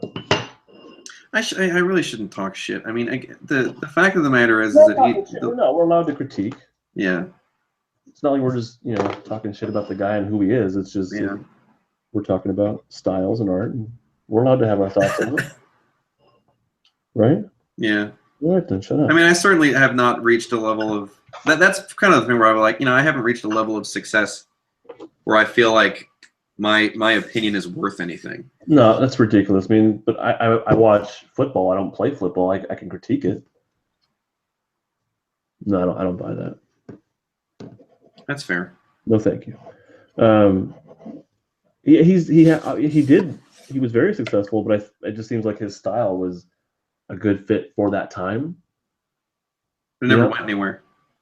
I think that's the problem. And now I know he's doing stuff now. The last thing I saw him drawing was like a Deadpool ripoff. Mm. And I mean, Deadpool's apparently his character, which I think he stole in the first place, but from who was it? Slade Wilson, the DC character. Oh, really? Yeah, I didn't realize that. Really, the Slade Wilson is what? Deadshot? Is that it? Oh, is that true? There's a character named from Teen Titans named Slade Wilson, and Deadpool's obviously Wade Wilson, but they're both Deathstroke. They're both Deathstroke. Thank you. They're both like elite assassins or whatever. But there's a lot of similarities between the two of them. I did not realize that. Yeah, I think it's a blatant ripoff. But he used to draw Captain America, I think. And then there was a fallout between him and Marvel. Mm-hmm. And so he's like, fine, I'll do my own Captain America version. So for some other company, he did what was obviously a Captain America ripoff. And I forget the name of that character, but it was just blatant. And now, or maybe I don't know about currently, but last I saw, he was doing this brand new comic line, and the character was obviously Deadpool. Like he was trying to, reclaim or whatever. The guy had one good idea. But it was stolen. He had one good One good lift. It wasn't even his idea. Ugh, I don't think. I think That's it was dis- blatantly stolen. so disappointing for the kids. Yeah. Gonna come back to the kids.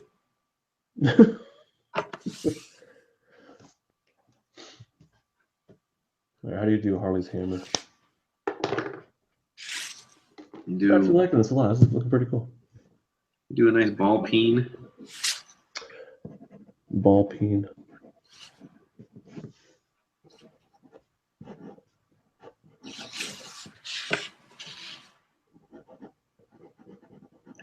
Oh man, look at this hat. This hat's fun. That was great. It's from Satan. Let's see here. What do you think about actual John Romita Jr.? I love his style. JR Jr., huh? Yeah. I go back and forth on him. I feel like sometimes he gets too loose. Really? Like loose to the point where stuff gets weird looking. Hmm. Like his stuff's fun though. I don't know. Yeah. I really enjoy him. Kizzy says, do you guys think that people's style should update with times? I think what I want out of an artist is to feel like you are not satisfied with yourself. Right. I want to know that you are looking at your work and going, there's still places I can go. Yeah. And as long as you're doing that, then I don't care. Right. You do Yeah, whatever that's kind of where I'm at too. I think some looks are going to be classic, like Alex Ross. Mm-hmm. He's Alex Ross, and I'm sure I'm assuming he's like challenging himself in new ways, you know? I don't know enough about oil painting to speak to that. Yeah. But I wouldn't expect him in the 90s to have those huge guns and all of his characters or pouches or whatever. Yeah. I think now there's more of there's a lot of anime and graffiti influence. I wouldn't expect him to do that. No. He's Alex Ross, and that's the way it looks. But I'm assuming he's still improving. He's still out there, still painting it up.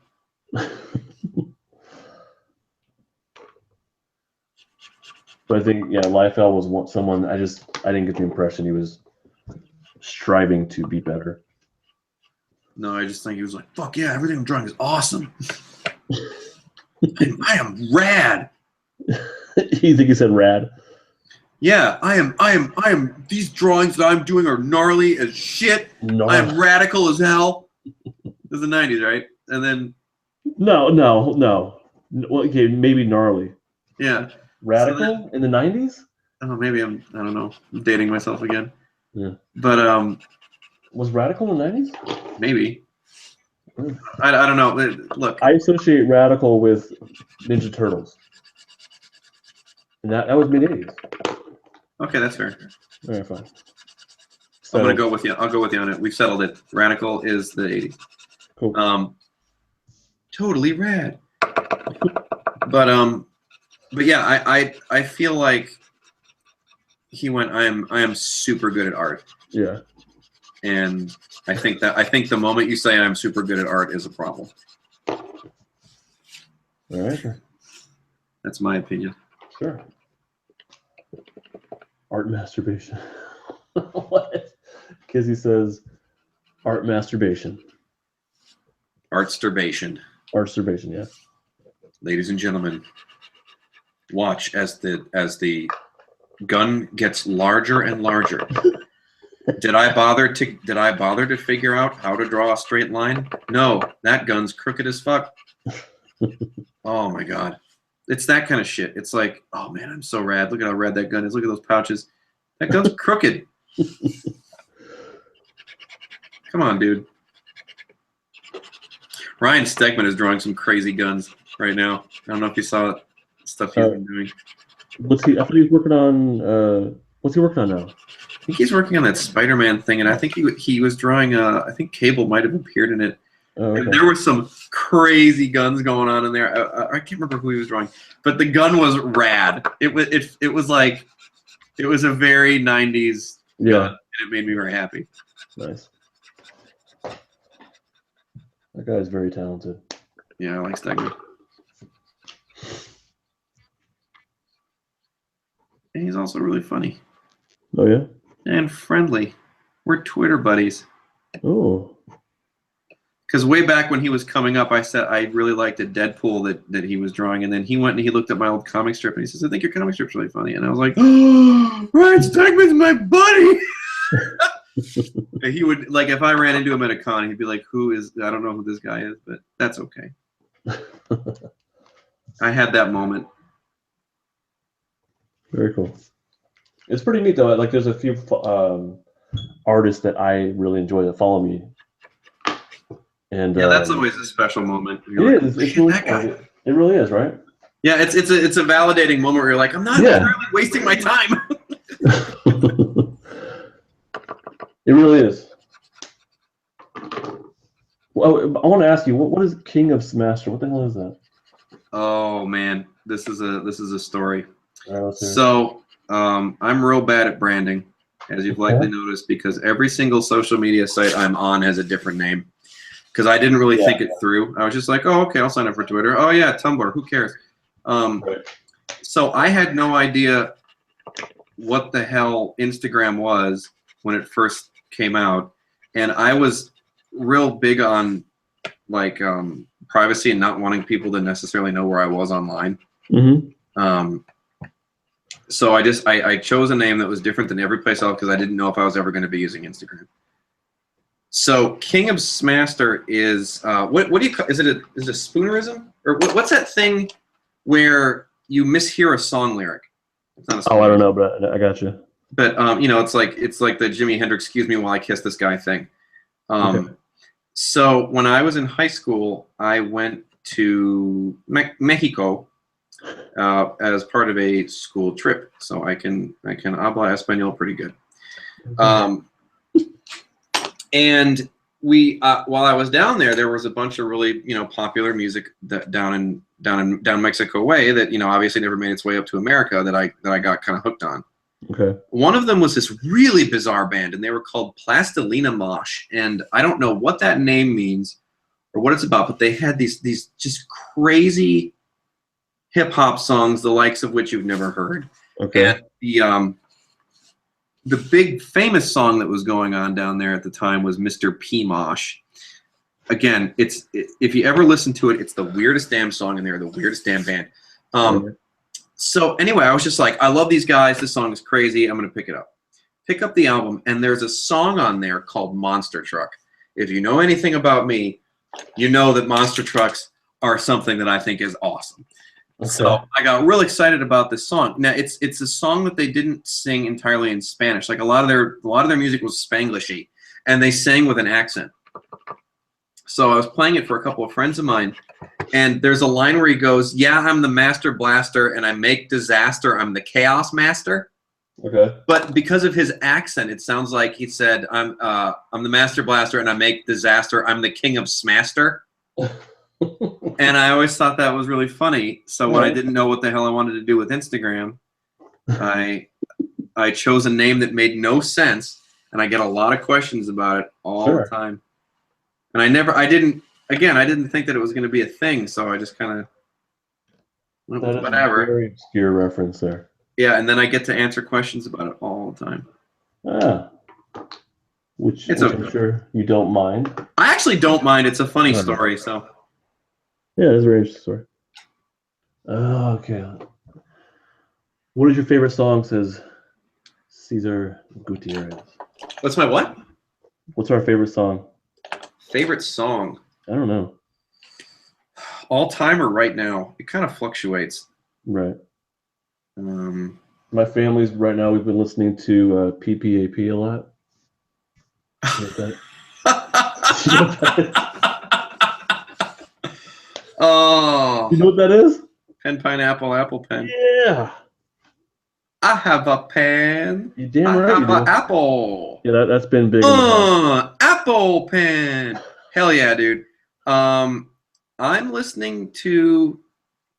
So I do most of my music listening when I'm at the gym. So I need something for when I'm lifting, bro. Okay. And I recently discovered that Viking metal band, Amon Amarth. Huh. And literally, they have an entire concept album about being a Viking. Ooh, boy. And there's a song on there called "Raise Your Horns." Ooh. And that song gets me fucking pumped. Raise your horn? Yeah, it's Right. it's about like these Vikings who've returned from battle and like Nice. you know they won the day, but some of their brothers have fallen. So Wow. what you do is you're raising your horn that's full of beer and a toast. Ooh. Raise your horns, raise Yeah. them up to the sky. We will drink to glory tonight. It's pretty rad. All right. It's hilariously stupid, but I love it so much. It's a metal band, you said? Yeah. Nice. Yeah. So on that note, you ever heard of it's a Japanese, I believe it's Japanese, baby metal? I'm familiar with baby metal. Oh, I love that shit. Yeah, it's real interesting.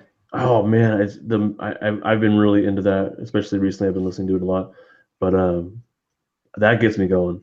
Yeah, there's really nothing like baby metal out there. Yeah. Also, a long time big Clutch fan. Okay. So if you're a fan of theirs, their most recent album, Psychic Warfare, is incredible. The whole thing is great. But my favorite song off of there is Firebirds, because the chorus is incredible. Because the story of that song is that like there's a guy he accidentally blew up a motel because he has like these psychic abilities, and he ends up on the road and in like this Datsun, and he picks up a girl hitchhiker, and the chorus is the girl's always asking him for lasers and for cool cars. So the chorus is Firebirds, energy weapons. Ooh. Both these things are interesting to me. I don't care how you get them. I need them both, and I need them urgently. Oh, nice. And it's just a great song, and Wow. it's everything that I love about that band. It's like it's sort of silly, and it's funny, What band is and it? Clutch. Clutch, right? Yeah, and it rocks ass like crazy, and it's just great. It's everything that is right in the world in rock and roll. All right. Oh, So man. that's my music. So Bo Ben says, "Can you share?" He put okay. So first off, he put a pineapple and it looks like a pen emoji thing. But he says, "Can you share our Instagram?" Yeah, mine is Justin_Prime. And mine is King of Smaster, KingofSmaster. Here, I'll write it out. Cool. Wait, I can write I'll it. write it out. I got it. Oh, thanks, bro.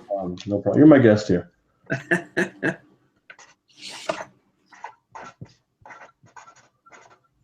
I have a pen. I have pineapple. Pineapple pen. All right, there. Oh, well, it looks like it shows up backwards. It looks right here.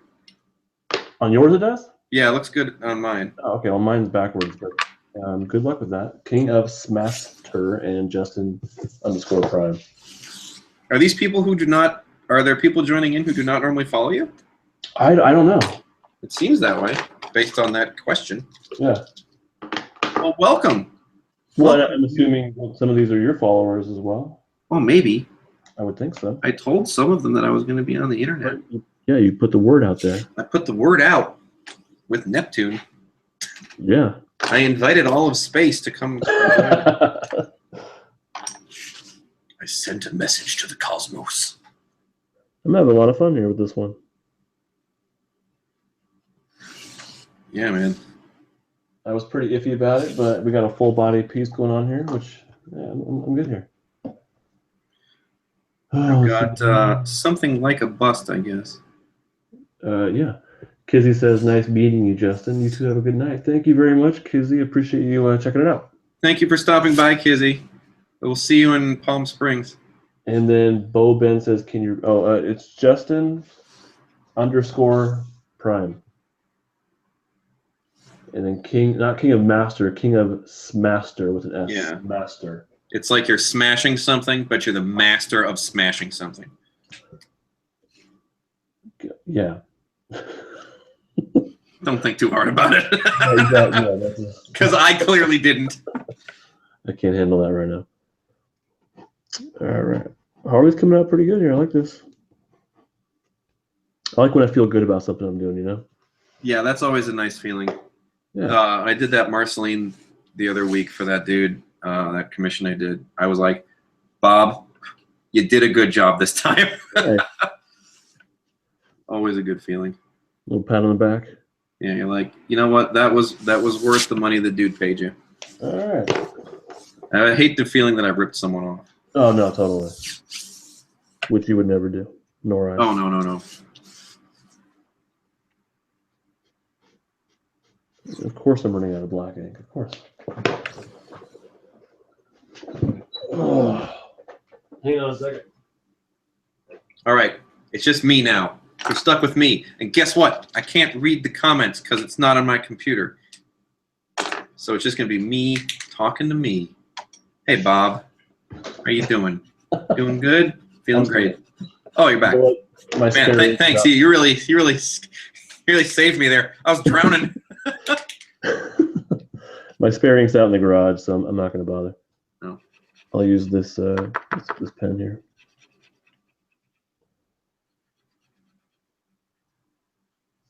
Been too long since I've done ink and pencil.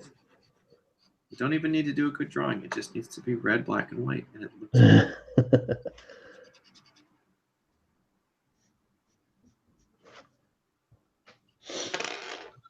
Bo Ben followed you. Thanks, Bo Ben.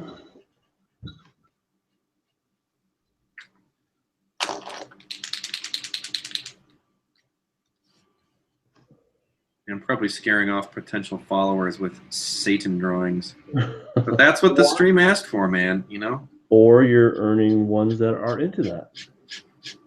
Yeah, that's what I'm looking for. Right. Bob, we like your drawings, but there's not enough Satan. Right. I feel like you really oversold your Satanism in the stream. And you'd be right. There was one guy that started following me because I drew like one picture of like a 49ers player or something. And then I didn't draw any more of that ever. And one day he's like, "Aren't you gonna draw any more 49ers stuff?" And I said no, and he unfollowed me. You were my 49ers dude. Yeah. I thought we had a connection. No, we didn't. Are you a big football fan? You enjoy the football? I enjoy the football as well. Being from Wisconsin, it's sort of a. Do you? It's sort of a. It's like a law. I know you and your wife watch baseball, right? Big baseball fans. Yeah. We Right. usually hit opening day. Where at? The San Diego Padres actually. Oh, okay. We love losers. We're from Milwaukee. The Brewers stink. They've stunk my entire life, and Thanks, we Susan. love people who stink. So yeah, we You stink. you are a Giants fan, I would imagine, being up north. I'm not as into baseball, but yeah, I guess I'd call myself a fan, but I don't know. Like I want them to win, but I don't think I'd call myself a fan really. And the reason I remember thinking of that is because when I did that weird thing on my video with Hunter Pence, I remember you commented on it. That really cracked me up. Oh, okay. And I forget what it was, but there was something about him. Oh, was it his eyes or something? Yeah, because he's got those crazy eyes. Yeah. Yeah, I don't remember the context either. Guys, Right. If you really want to find out about it, feel free to stop by my YouTube page and watch those videos. All of them. You'll Yeah. eventually find it. Yeah, there was something you said it just cracked me up. Well, a lot of what you said did, but there was that joke about his eyes was perfect. Yeah, he's got crazy eyes. It's the best.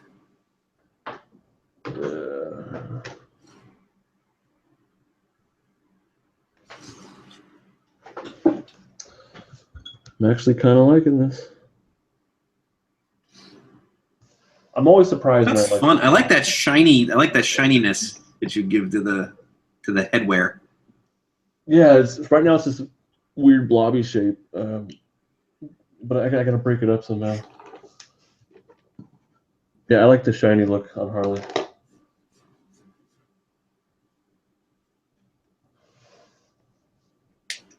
Yeah. Caesar dropped out, but he said that Harley looked better than I imagined. I'm guessing he means yours. Like I think he requested that. Oh well, hey, thanks. Sorry you had to leave. I know it's late. It is late. What time is it? Oh boy. We're having too much fun. Indeed. It's been a good night. All right. Try to trail this off a little bit. Oh boy, you got the Satan symbol on there too? Yeah, dude, I'm taking it to the limit. 2 of them. You got 2 of them on there. That's right. I'm trying to make any people in the Midwest who may be watching this real uncomfortable. Yeah, that'll do it. That's usually what it takes. He's such a nice boy. He tells those funny jokes, but I don't know why he always has to draw Satan things. Always. All the time, he's like, oh, why doesn't he just draw like a baby Jesus once in a while? I'll tell you why. I'm into heavy metal, kids. Wow.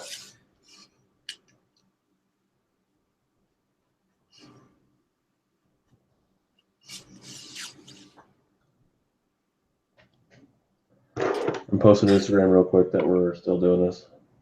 Let them know. Let the people know.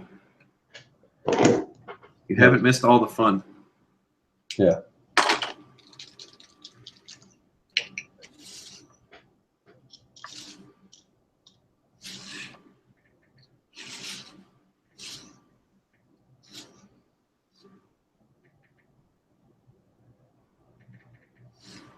Can you hear that? Yeah. All right. I think that's it, kids. You done? I think that's it. I think that's the guy. I think that's the one. That came out pretty good. I was not sure when I was sketching, but that turned a corner to Radsville. It was in the area. It was nearby, anyways. Yeah, we just almost missed the off ramp, but we caught it just in time. That looks great. It's Well, sort of horrifying. What? It's sort of horrifying, which is kind of what I was going for. No, yeah, you're good. I went to your Store Envy. Yes. Why is everything on sale? Is it on sale? Like everything was on sale, yeah. Oh, I don't know. I don't know how to use Store Envy. It's really easy, man. Oh, well, I mean, I don't update it very often. I don't. Yeah, because it was like here's the situation I found myself in. Right. I had a couple of sales on there early on, and I didn't update it very much. And then I ended up in a situation where I was at a con, the one con I went to, and I was like, oh shit, I have them currently listed as available for sale on my site, but I also have them here. Yeah. So I ended up having to take everything down and then put it back up. And then I was like, it's really, they don't have a great phone interface. Oh, no. Yeah, their mobile site was kind of stinky. And so that that kind of soured me on the experience a little bit. Because like when I'm taking photos of stuff and I want to stick it up on the page, I'm doing it primarily from my phone. Oh, really? Yeah. Just because that's, I'm already taking pictures of everything for Instagram already. Yeah. So it's like the picture's already on my phone, and you've made it difficult for me to upload photos to your website from my phone. Mm-hmm. So that is why I still use it. Let's be clear. You can go there, BobDreadStoreEnvy.com, go buy today. But yeah, I haven't updated it in a while. And that's my problem. That's a YP or a MP me problem, which I get. So I get people asking me a lot. Are you gonna update your store with some of these pictures? I'm like, oh, really? Yeah. Man, you gotta get on that. One of these days. Yeah, I know. It's like there's money on the table. It's out there. Yeah. I'm not taking it. At the same time, though, a lot of people say they'll buy stuff and they don't follow through. That's true. Or at least for me. These fair weather fans. I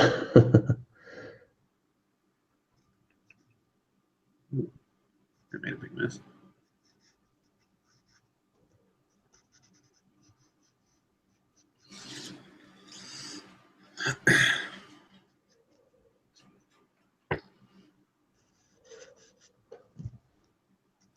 You're doing the finishing touches there? Yeah.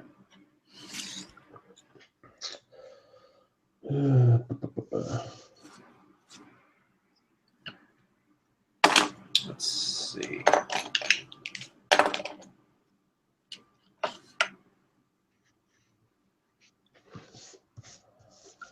All right, let's see here. Ty says, hey, Ty. Ty says, should add some flames behind her. Who is this? You. Some what behind her? Flames. Oh, I like that. There you Well, I would do that, but I think it will actually break. Here's why I wouldn't want to do that. go. All right. Here's a little bit of Bob's art process for you. Mm-hmm. If I were going to do that, I would have had to have planned for it, and here's why. Introvert. I'm sorry. That word Introvert just came back to you? just hit me. from our previous talk. All right, go on. So here's how I would have done it. If I had known I wanted to do that, the drawing would have been more like this. Because you have the real bright flames down, because flames obviously come up from the bottom of your drawing, right? If this is the floor, and then here's where Harley is, right? So here's Harley. It's sort of the basic block shape of it, right? So if I'm going to do this, I think about things typically in black and white before, and if it works in black and white, it'll work in color. Is a good rule of thumb. So if I draw the flames like this, see, right? That looks rad, right? And then her outfit would be black, or primarily black, with obviously with her Pope hat, Satan, hail Satan, woo, happy face, right? There she is. Now here's the problem. I did not plan for the flames in the background, so that her hat is currently black. And what you miss then is the contrast, right? Mm-hmm. Because this composition works. We have white on dark and then dark on white. And now I have this nice thumbnail, but if I suddenly go like this, you now lose the silhouette. And it reads less well. So what I would have had to have done was not given her, or I would have given her a standard Pope hat, which would have been white. And then I would have done the evil pentagram as the black and red. And then I would have given her a black, whatever you call a Pope outfit. And that's how I would have done it. But now if I do flames now, it'll look cruddy, which bums me out because it's a great idea. It's a good idea. It would actually look really cool. Oh well. Thanks for the explanation. C'est la vie. But yeah, that's why I wouldn't do it right now. There you go. Are there any other questions or suggestions that I can execute that don't? Well, wait. No, I wouldn't want to do that. I was thinking about whether or not I would do flames that come up to here, where her face is, and then fade things off up so that the hat still. So essentially, it would be like white, dark, white. But I don't think I can do that either. I don't know how I'd fade the. I can't do it, you guys. I didn't plan ahead. It's a great suggestion, though. If I ever do this picture again, I'll do it that way. I am surprisingly happy with this. We both are. Lots of happiness here. Yeah, I have a lot of happiness to go around. Yeah. Oh. Yeah, we'll put some more Satan stuff on there. What other Satan stuff is there? I don't know anything about Satan. Oh boy, oh boy. Successful night, man. Did some drawings. Yeah. 2 drawings in one night. Look at that. Yeah. Big thumbs up. I think he's dry enough now that I can probably start erasing this without smudging him. All right. Nope.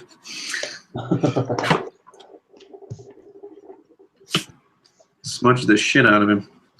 That's the one drawback of that parallel pen, man. That stuff stays wet forever. Hmm. No, I'll fix it later. Weird. Weird. It's weird. So I have kind of a combination thing going on here. On Harley, I have this. I like the way you did this ruffly kind of thing around her neck once or twice. I don't know. And then I put the traditional. Oh, that's fun. I'm trying to mix it up. Put a couple things on there I like. Yeah, I believe that thing is a old time. I think they called it a frill, but I could be wrong.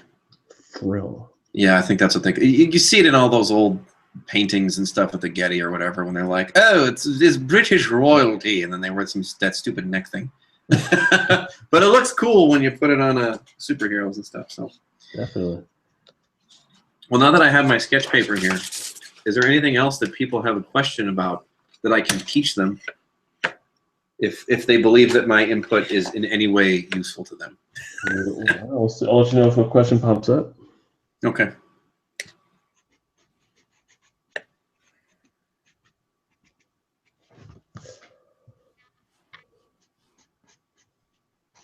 I'm just going to ink sketch them.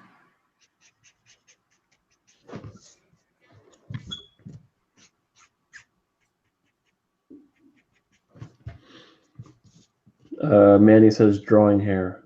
Bo Ben says hands. Drawing hair. Yeah. I'm not great at drawing hair, so I would probably look elsewhere for that one. Hands, I can help with. Hey, all right. The hair you did on your Harley looked great. There are things about. I think that's one of the best hair drawings I've ever done. I'll put it that way. Yeah. I'm not really good at it. On my channel, man. Not too shabby. Let me look here. Let me see what I got. That I can. Here's a pen. So hands are awesome. They're fun to draw. It's helpful to note that they tend to roll and have arcs to them and arches, and that all your fingers are not the same size. What I tend to do is say I'm having, say you're going to do the Kirby hand, right? Like the Kirby hand. I'm doing an example of it, right, where it's reaching out at you. What I'll tend to do is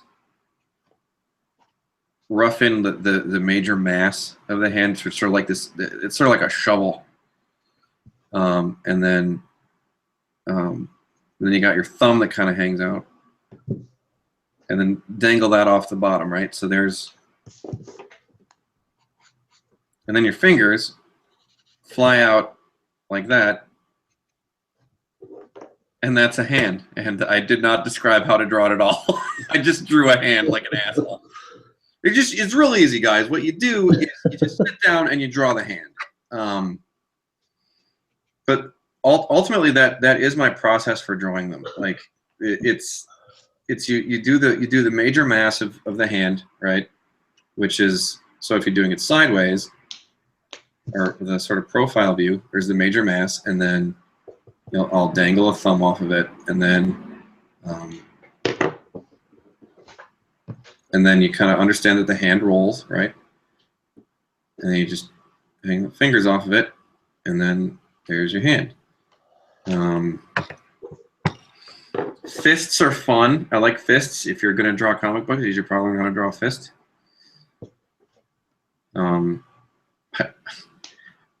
I just usually draw like a rectangle and then put fingers on it.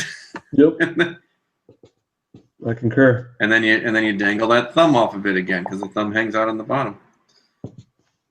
And then there's your forearm. And then there's your shoulder because you're probably covering up a majority of your tricep and stuff. And then back here, Superman. Superman's hanging out back here. He's got to punch somebody. He's got his little spit curl like he's Bill Haley in the Comets. He's got his cape hanging off. He's got a big barrel chest. The ladies love him. And he's still wearing his underpants on the outside. Not anymore. Well, in that's ridiculous. I don't even understand. I don't know what to do with that. Thanks, Bob. Yeah, no problem. Yeah, so that's it. You just sit down and you draw the hand. God damn it. I'm really trying to be helpful here, and I'm realizing I'm just failing.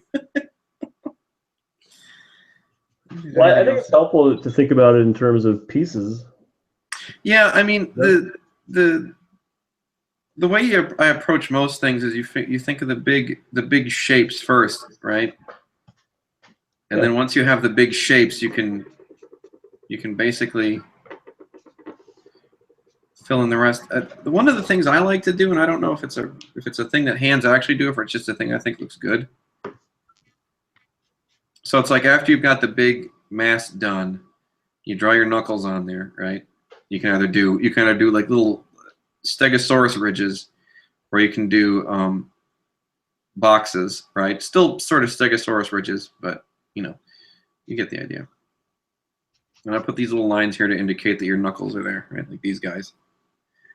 And then I'll have one finger that kind of is pointed a little bit farther forward, right? Like, so it's like this one here, and then these ones are back behind it. So it's like you'll see the underside of the pointer finger, and then these ones kind of trail back.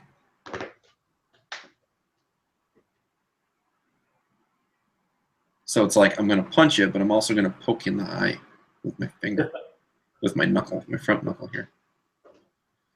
And then you draw your forearm, and then you draw your elbow, and your shoulder, and there's Superman again. He's still back there.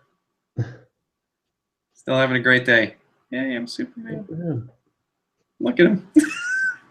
Still got the spit curl. Still got a cape. He's got his other fist back here. Oh, two fists. Two fisting it. Double fisting.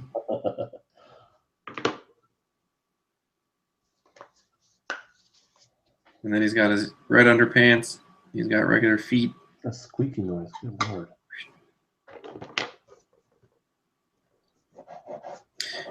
Yep. And then that's how you do it. First you draw the fist, then you draw Superman. So simple.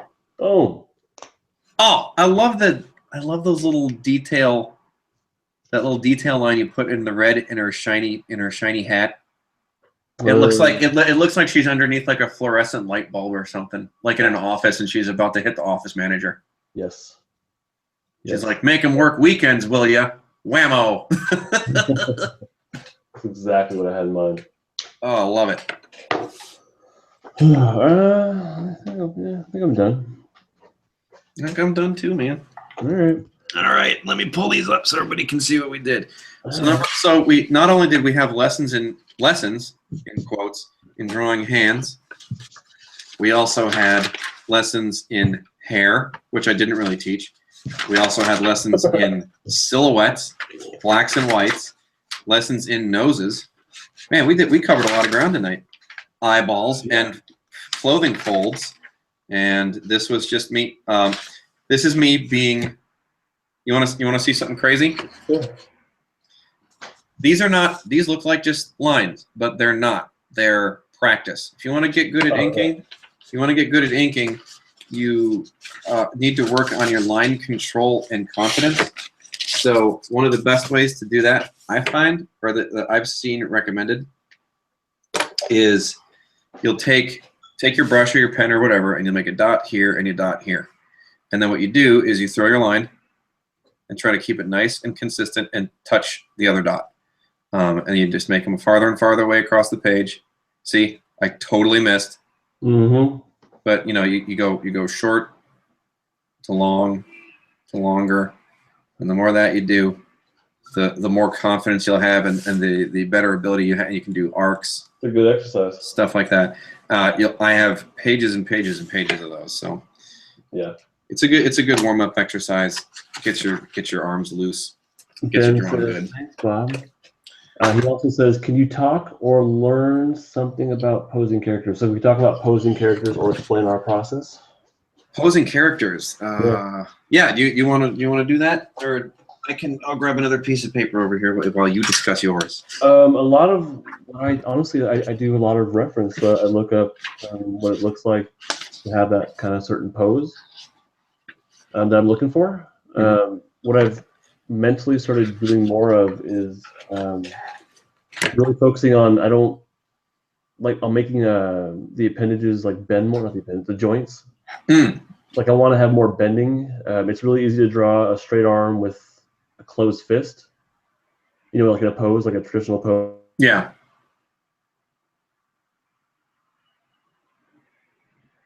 Turn inward a little bit. The fingers can pop out a little bit. So there's a lot. I'm trying to add more movement to my poses, I guess is what I'm trying to say. Yeah, that's something that I've been working on a lot too, and that's the pose movement stuff is kind of the stuff I wanted to talk about, which was like the notion of flow in your character. But the way I've been approaching it recently is understanding it's like the sort of line of movement stuff. So it's like if that's sort of your movement line, what you're doing then is like if I'm going to draw Superman, right? He's flying up into the air. Oh shit, my kid's up. Along that line of action. Yeah, that's what that's definitely having that action line, that flow is really good, or a big idea. So I gotta go. My kid. All right, man. Have fun with your kid. Have a good night. Thanks so much, everybody, for stopping by. It was tons of fun. We gotta do it again soon. I would like that. Thank you, everybody, for watching, and thanks again, Bob. All right. Bye. Bye-bye.